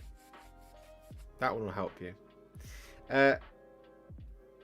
Vicious Goose, they generally... Yeah, I mean, they will splay out. It is just something that they will do because it's being introduced into water, so it loses the tip. The trick is when you're in the pot to just twist it slightly on the edge. Does that really count as your thumb? Well, yeah, that's part of the thumb. There. Medically.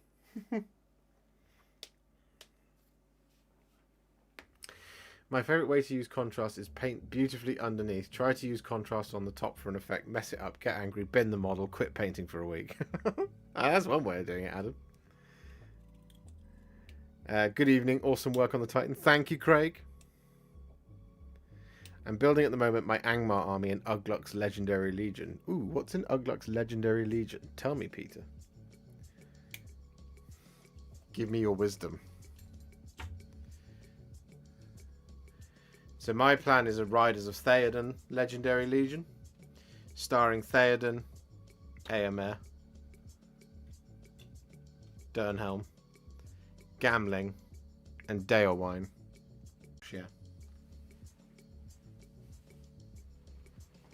Thank you, CJster. There he is. There's Mr. Titan.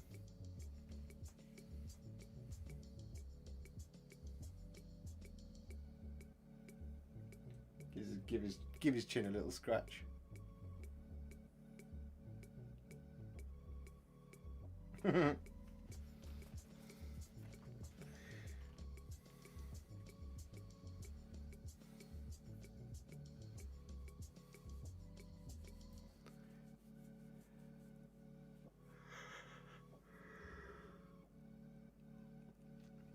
You guys have crushed it tonight. We're on 111 likes. 74 concurrent viewers right now. 12 new members. Love to see it.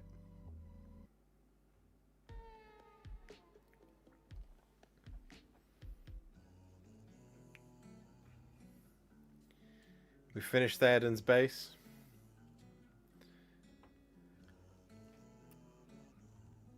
Don't knock him over. Well, it's a very real risk.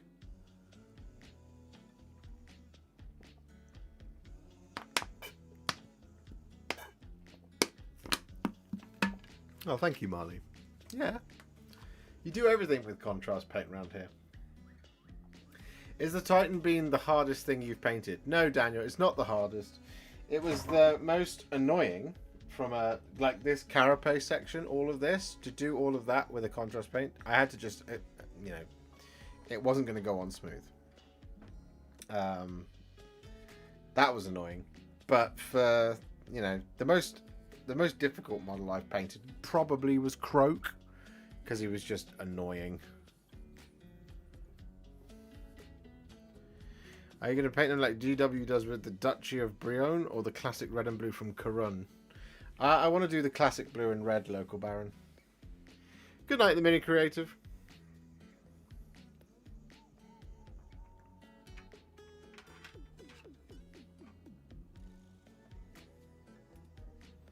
I've tried it, Vicious Goose. I have.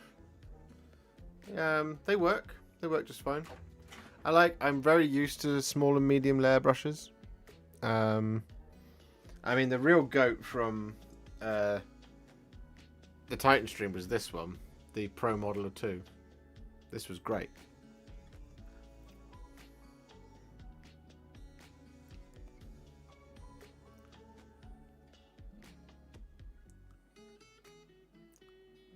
Looks like a sprung hair clip. David Callier, it is. I'll literally go and get it for you. Actually, you know what we can do?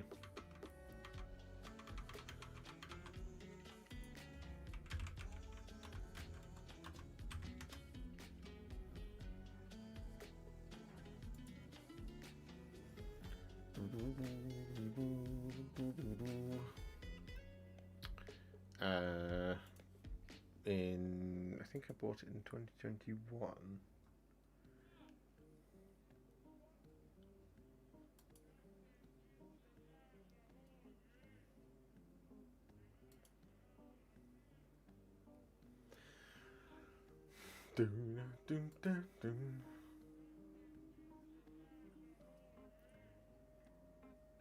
It wasn't that.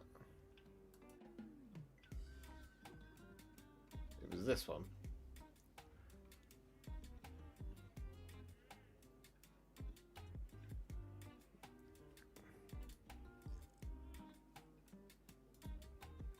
So it's this.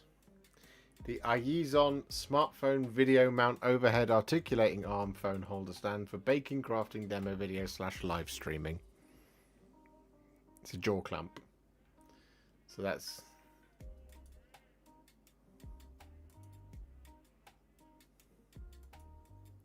This is what it looks like.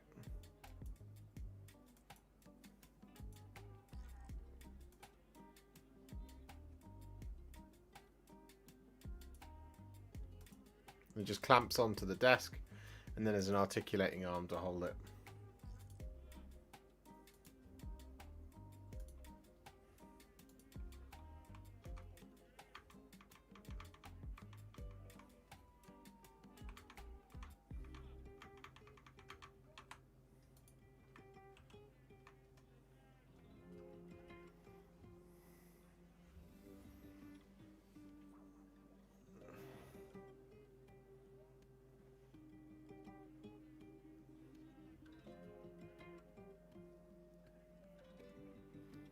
What's a model you can't wait to paint this year and one you're really not excited to paint this year? I cannot wait to paint Usharan, the Mortarch of Delusion. I'm really not excited to paint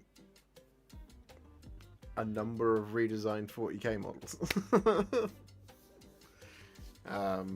Obviously, we don't know everything that's coming.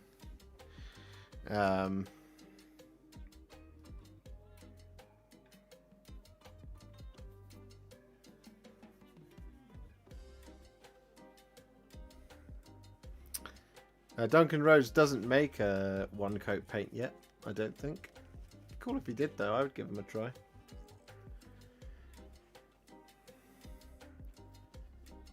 It's a special army like in the movies. Ugluk, Grishnak, Snagger, and only scouts and Mordor orcs up to 14 inches of movement. Oh, that sounds cool.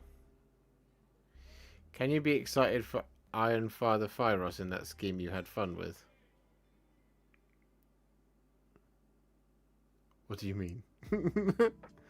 More gaunt Usharan. No, I'll paint him as he is on the box. Because if I don't, most people will ask me to do it on the box, and I don't want to do another one.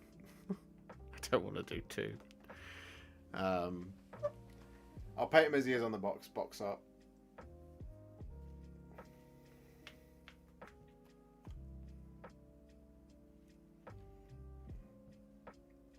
Sorry, Adam.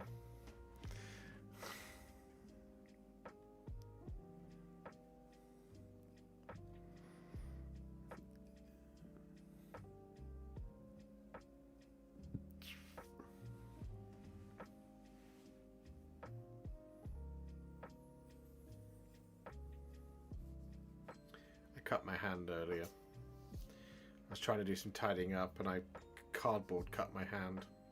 It was incredibly painful. Usharan looks so bloody good, the kind of model you end up painting a whole army around. Yes. Yeah, I mean, that is probably how I would do Fyros now. GC, 100%. How's that?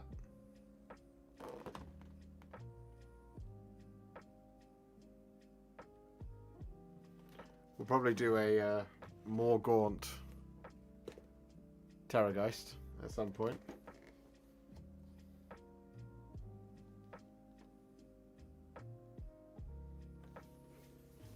It certainly could be, Cameron.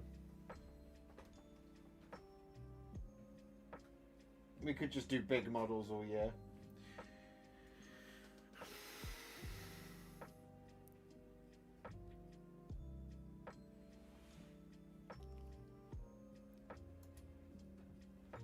Shall I do another 24-hour stream where I finish up a Flesh Eater Courts army?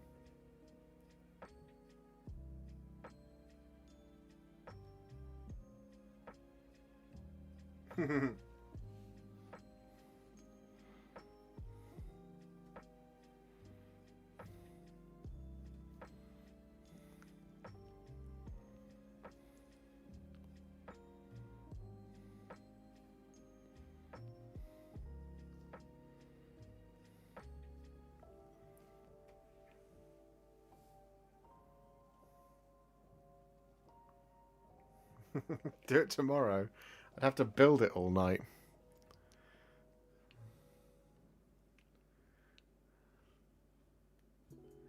So it'd be two 24-hour videos running away, but one wouldn't be filmed. Only one would be on stream. I'd have so much to build. I'd also have to buy some stuff as well. And it's not out yet.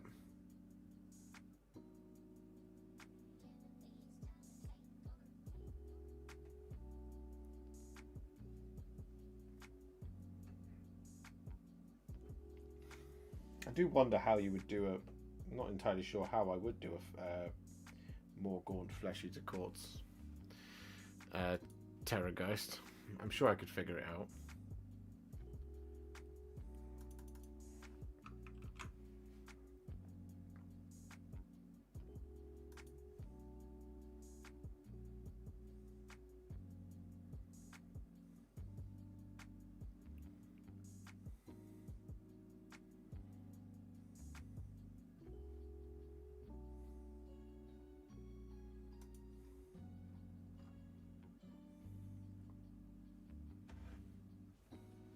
Reza will bollock me if I try it.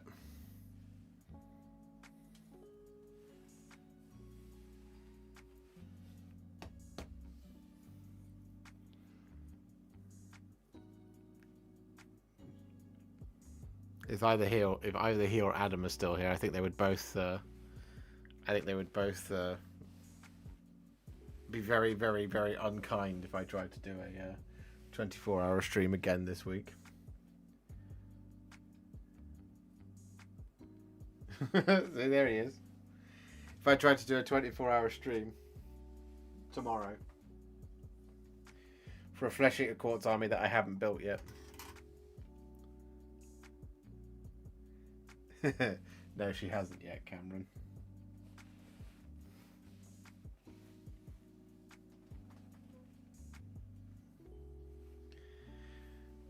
It's one of those things as well where it's like, I could get her one for a birthday or a Christmas, but she would actually just be really upset if I did that. She'd be like, you know I hate this. And I'd be like, I'm sorry.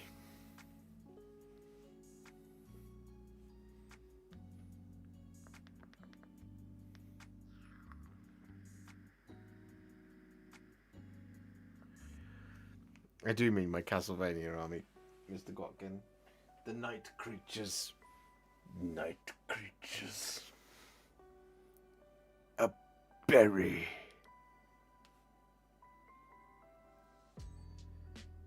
Sleep well, Hooded plays.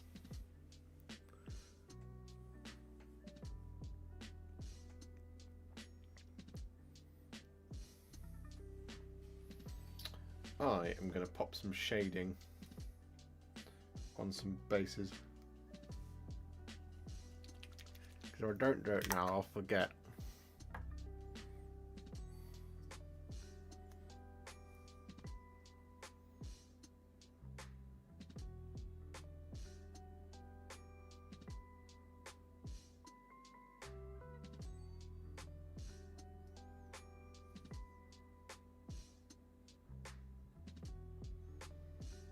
Tomorrow is going to be a hardcore day of admin. Got editing to do, invoices to send, tax returns to fill out.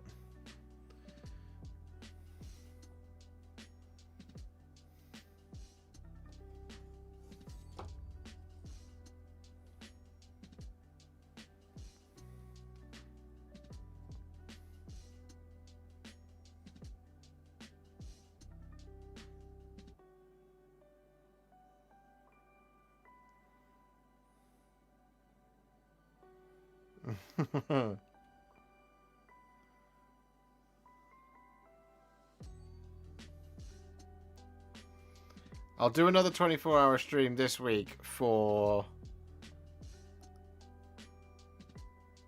50 gifted members. I won't. So don't give me 50 gifted members.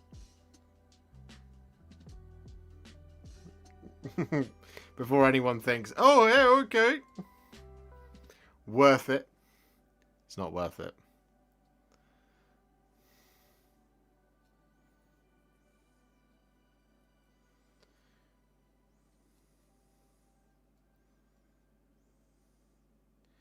My intention is to do quite a bit of building this weekend, though.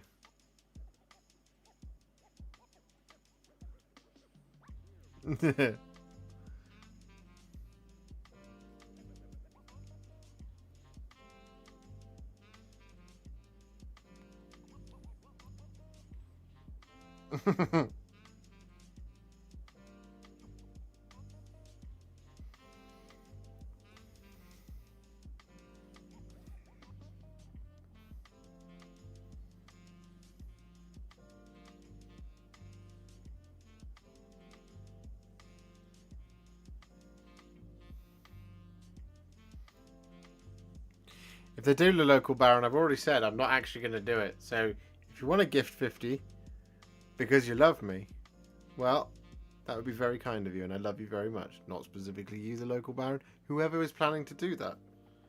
If you are planning to do that, that's very kind of you. Thank you.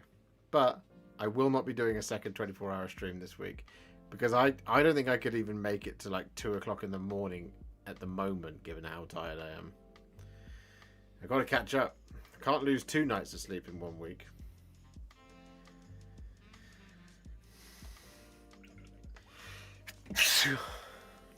Oh.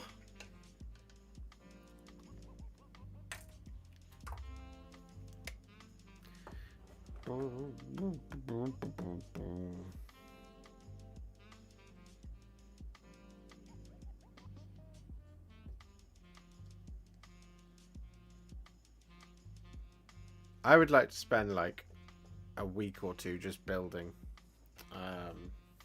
lots and lots of models.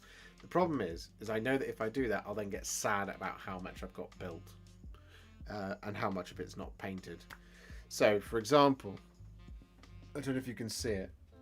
No, you can't. Down here, there's the rest of my Celestial Vindicators, which is 10 Secretors, 10 Evocators, a Lord Arcanum and Griff Charger, a Lord Exorcist, and a Celestar Ballista.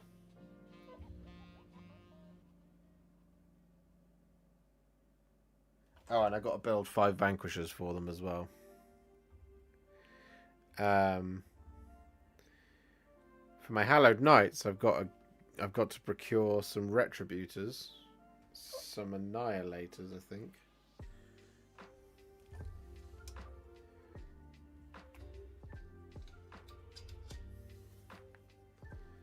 Let me look it up.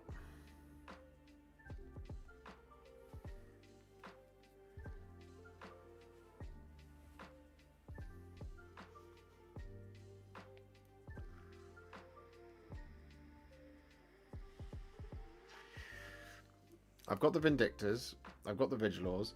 I need to get Quest to Soulsworn, 5 Retributors, and a box of Annihilators for my Hallowed Knights. For my Celestial Vindicators, I do indeed have to build 5 Vanquishers. Oh, and a Deus Arcanum. Hammers of Sigmar are finished.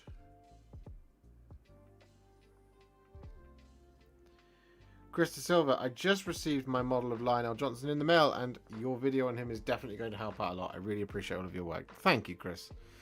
Good luck with him. He's a great model. Adam, if he's still here, has just finished his, or is in the process of finishing his one, using my video, and I believe he's quite pleased with it.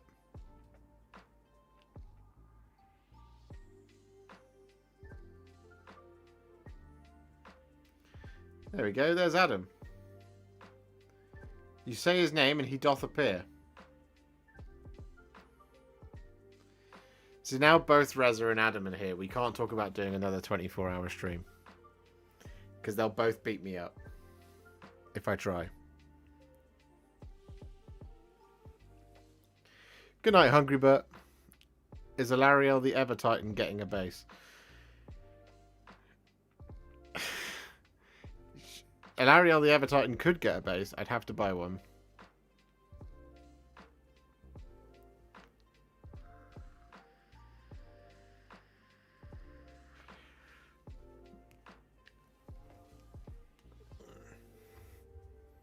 So Cameron, question for you.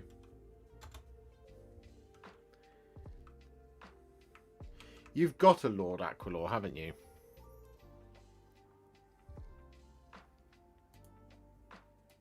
Which is why you want the video.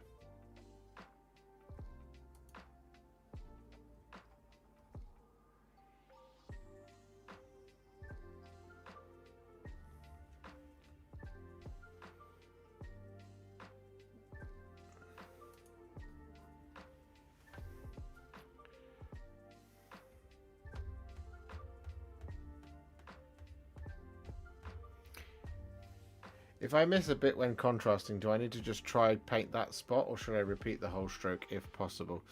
Don't repeat the whole stroke. If you miss a tiny little spot, try and get a similar colour in a base or layer paint and just add a little dot of it over that. If it's a really big bit that you miss, then you will have to do the whole thing. But if you miss just a small patch of it, just like, for example, if you're doing Blood Angels Red, then you'll need something like... I think it's Evil Sun Scarlet is the closest match to Blood Angels Red on its own, or Mephiston Red. Just doing a line of that, or a little dot of that, is much better than trying to just get the bulb. Because what happens when you overlap contrast paints is you get that highlighter pen effect where it doubles down on the colour, which is why you end up getting another kind of form of that tea staining / coffee staining, tide marks type thing. Is because if you go over it, it dries, then you go back over it again, you're doubling down on the colour because of their translucent properties.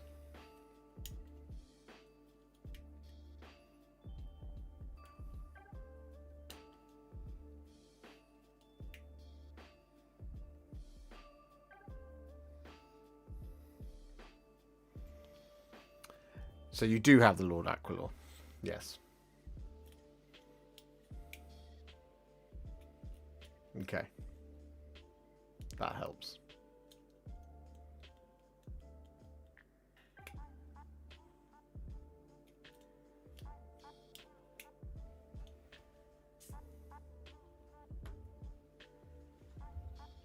You're welcome, GC.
Tips for managing the glorious pile of shame. Yeah. Is it all in boxes or built models? Because if it's all in boxes, try putting it out of sight and keeping a little bit of it out. So the problem my room has is there are models literally everywhere. Okay, so like in the cabinet, for example, there's these 3 pioneers, which I haven't done. There's the entirety of the Celestial Vindicators. There's the rest of my Minas Tirith warriors here, for example. They're unpainted right now as of this moment. I've got a pile of ghouls just there. There's just tons and tons of models everywhere. And if I concentrate too much on how many models I have, it becomes overwhelming and I don't want to touch any paint. So what I recommend is don't tidy it away so it's completely gone, so you forget about it. But if you can put it out of view, but keep stuff out, and take 1 or 2 out and put 1 or 2 away, that way you can. It doesn't feel like it's a massive, overwhelming amount of Warhammer.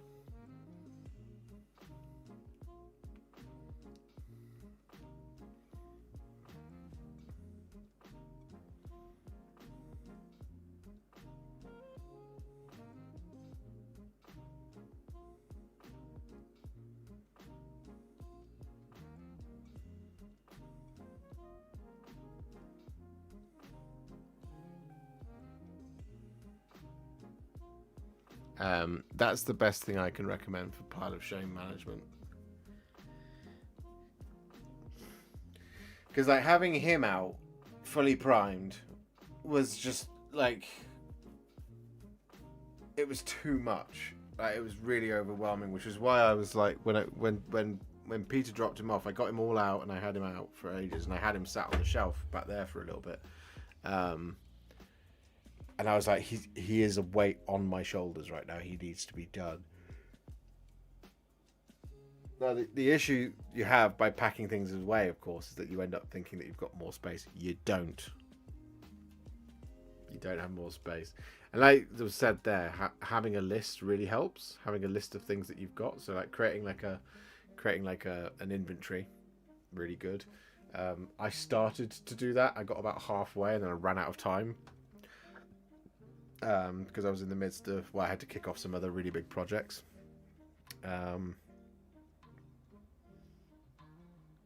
Yeah, you're quite right, I had her just hanging around.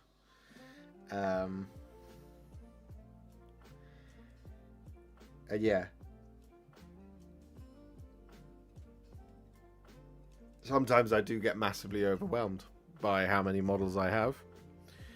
And I need to clear the decks, which is why this year I want to clear some more decks, and that might mean that we sell some models for armies that I don't want to do, but I want to build them and paint them if I can make videos out of them. So, like for example, once the Celestial Vindicators and the Hallowed Knights and the Hammers, the Hammers of Sigmar are done, but once they're all done, do I still want to keep the Celestial Vindicators? Probably. But things like, just stuff like that, I mean, I need to do a big audit. It's a lot to do, though. And I don't have a lot of time. What I need is I need someone to come and do it for me whilst I'm away.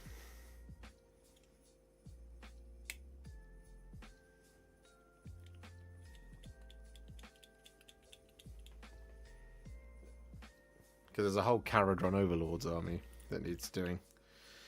And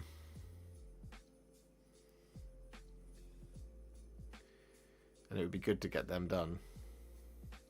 But I haven't.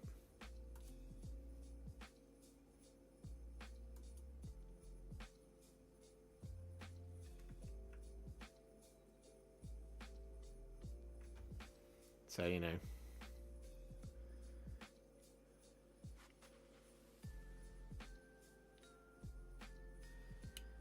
We shall figure it out, of course.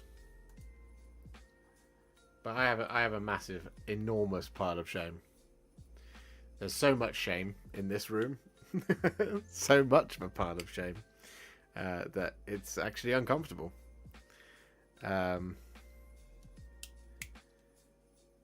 So I need to do a little bit more of getting things out and also putting other stuff away. But I am literally at capacity with how much space I have in this room. Liam sent us. Is Liam here? Liam the man, the myth, the demp. It's the same advice I give for batch painting. If you're batch painting lots and lots of miniatures, don't have like 20, 30 of them out.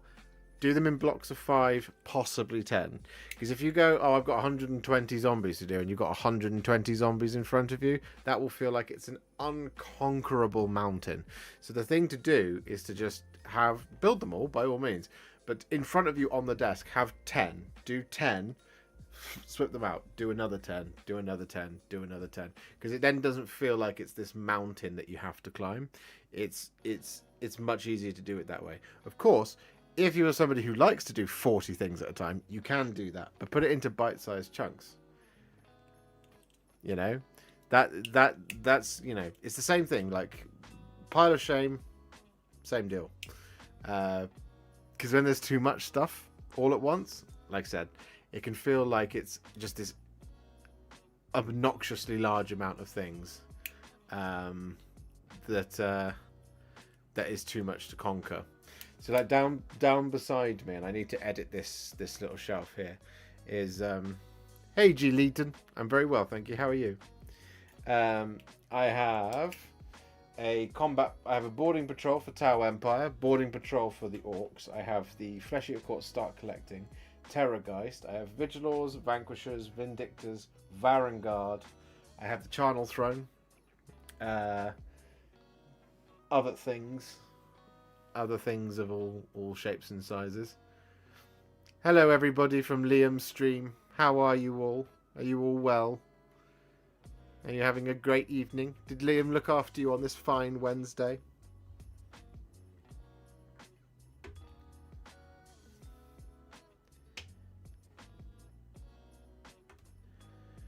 I often feel so overwhelmed I'm afraid of painting when I see all the models. I'm all the time building but not painting because of...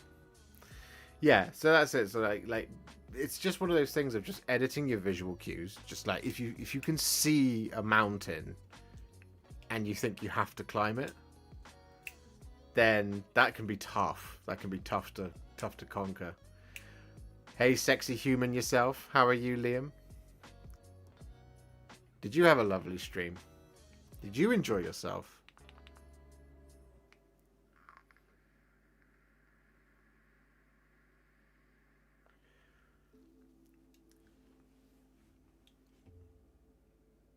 Guys, if you haven't already, make sure you're subscribed to Liam Dempsey. The campaign to get him to 30k subs is underway. It's a campaign from yesteryear. Not yesteryear.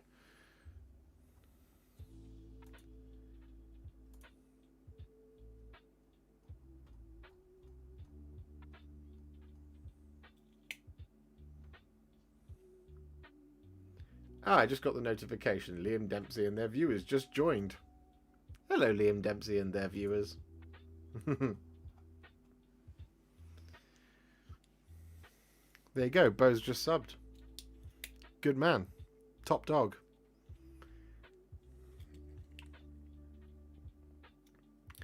As a Tyranid player, I like doing a conveyor belt system. Yeah. No, absolutely it works.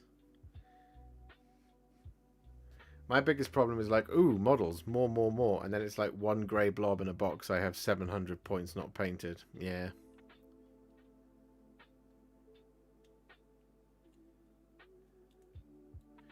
Spent New Year's with him. Made it bearable as I waited to be Dad Taxi.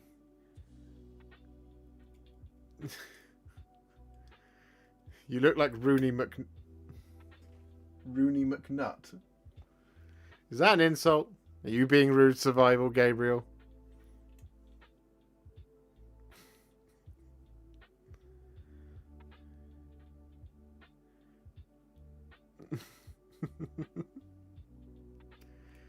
lay it on me.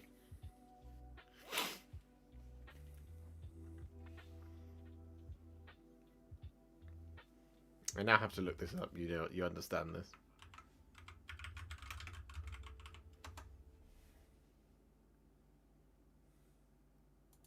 You mean Ronnie McNutt?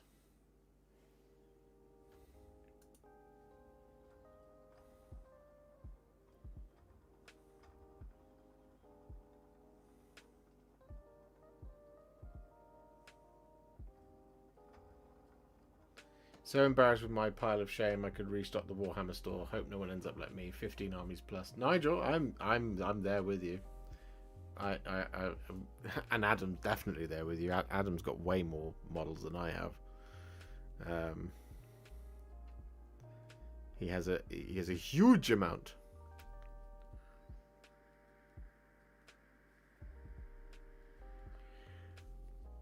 Do you think the concept of the pile of shame is something reinforced by numbers of models GW releases? FOMO forces you to buy now because it won't be in stock on their store. I don't think it's GW's fault. Pile of shame is something that we've coined. I like that the audience, the community tried to reclaim it a little bit and call it the pile of potential. I prefer pile of potential, very much so.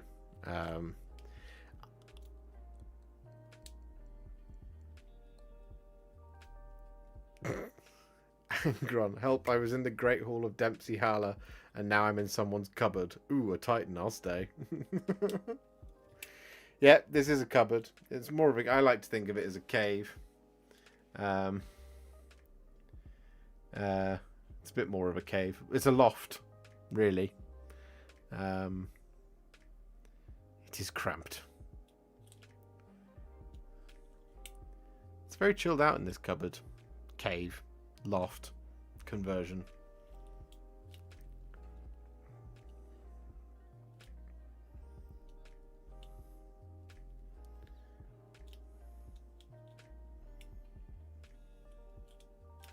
I've talked about this before, but there's always a part of me that would be interested in wiping out my entire collection, so selling every single thing. So just being like, it's all being sold, every single one, because we're starting again. But I know that if I did that, I would never finish a project. So what I have to do is I have to be ruthless about the stuff that I want to get rid of. And also just get rid of some of the stuff that I know I just don't want to do anymore, for example. So like there's 12 unpainted assembled Deathwatch Marines over there with shotguns and frag cannons and various other things like that, which I just need to move on. I need to sell them.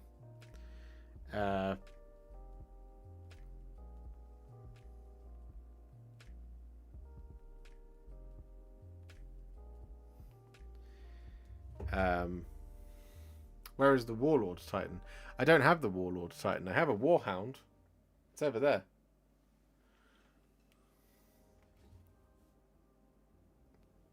Thank you, Adam.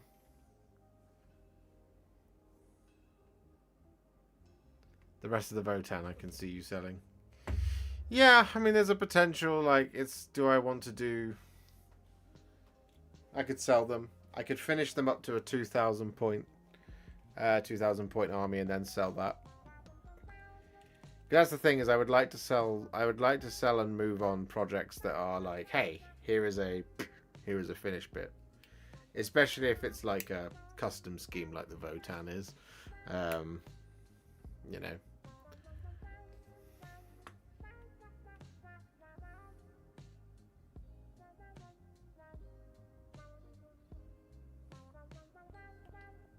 Selling them to EE. Exactly. EE can get their skin in the game for Warhammer Telecoms. Leagues of Votan sponsored by EE. That's what they are.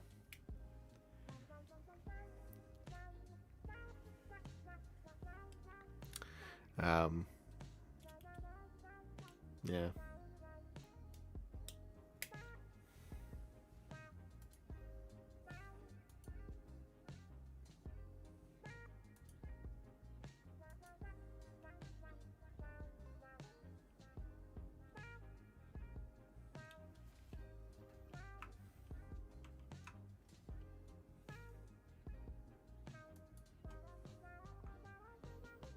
Hello, Philip.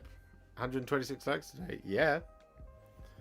Yeah, it's been a good stream. We've had 128 likes, and we've had 12 new members, which is lovely.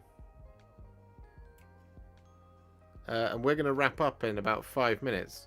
So if anyone wants to boost that 12 new members to like 25,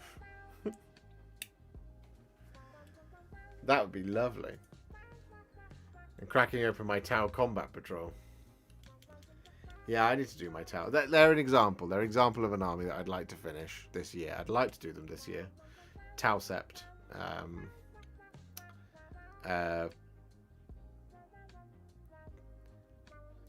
Get my Tau Sept done. And then if I can play some games with them, that would be great. If not, then that's also fine. You know.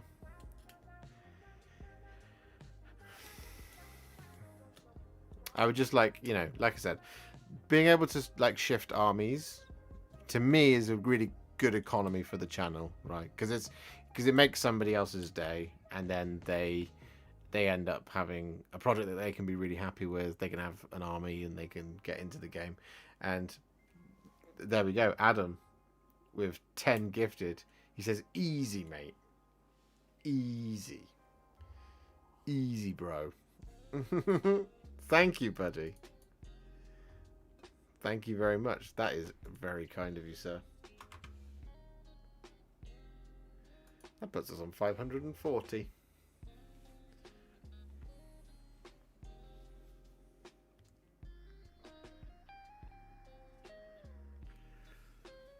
Would the stealth suits count for January specialists? Absolutely, Forge Father. Absolutely they would. Yeah, because they're an elite or a fast attack. Play games on Liam's channel. We actually spoke about that today. We're gonna get something organised soon.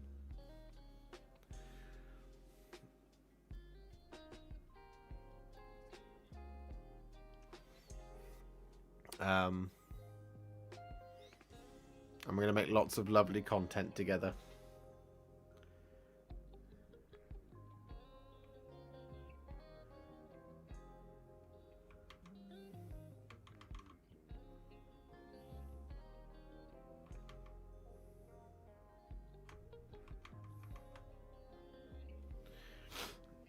My hobby store doesn't get the clear special figures for Lord of the Rings. What, the Army of the Dead? Yeah, they're a made-to-order jobby.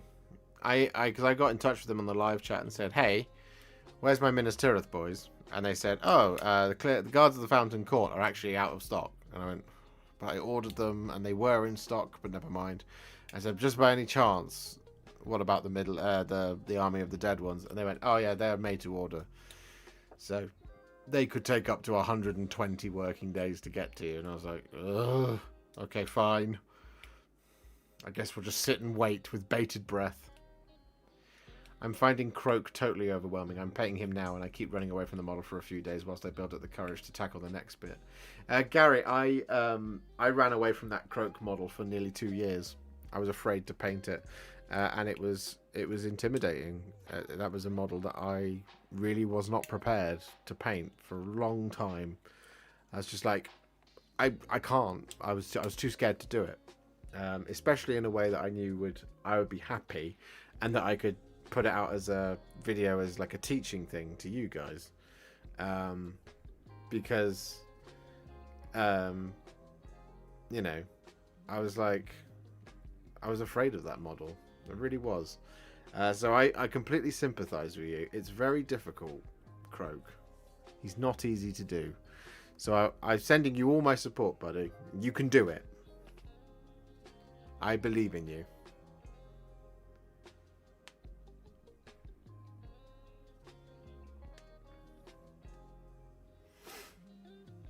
It happens to me more often than I like.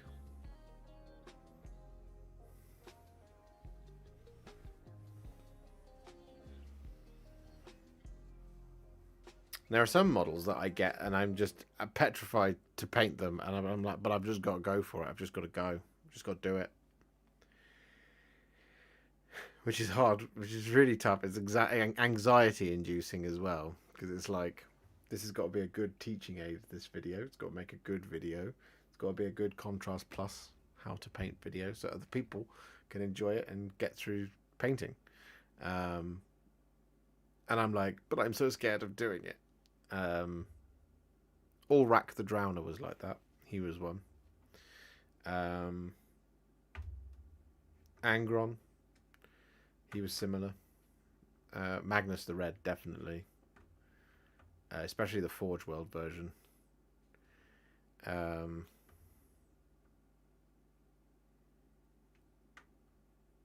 of course, Croak. He tackled the Titan like it was child's play. See, yeah, but I still had some of those feelings. I'm just better at hiding it, I suppose. False confidence, you know. Like fundamentally, there's nothing too difficult. I mean, there's difficult things about it, but like, you know, he's a Titan. I've painted 2 Warhound Titans in Titanicus format before, so I knew the scheme I was doing. So that was easy. From that perspective, it was pretty easy. But like, you know, I just had to get through it because we were going to do it in 24 hours, and I couldn't get to hour 6 and be like, nope, it's too much. I've got to go, and just end things. I would be mocked forever for that. And my poor little brain can't take that much.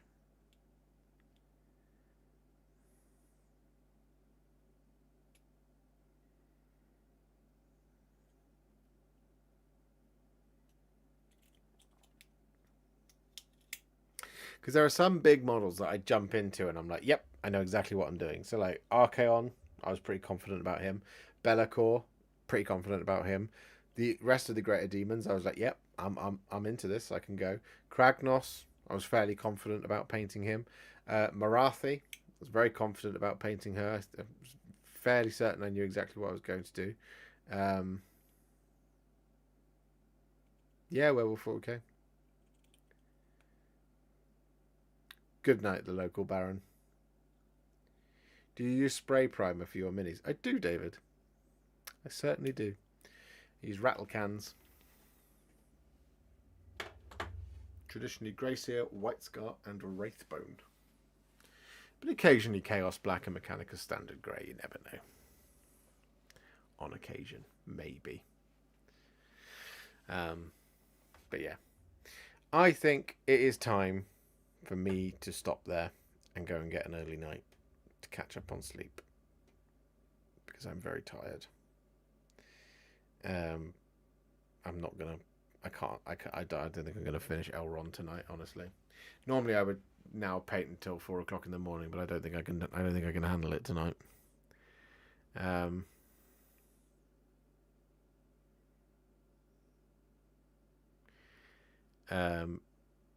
So, yeah, we're going to conclude things there, ladies and gentlemen. Thank you so much for streaming and hanging out with me tonight. We will be back with a painting video tomorrow for Theoden, King of Rohan.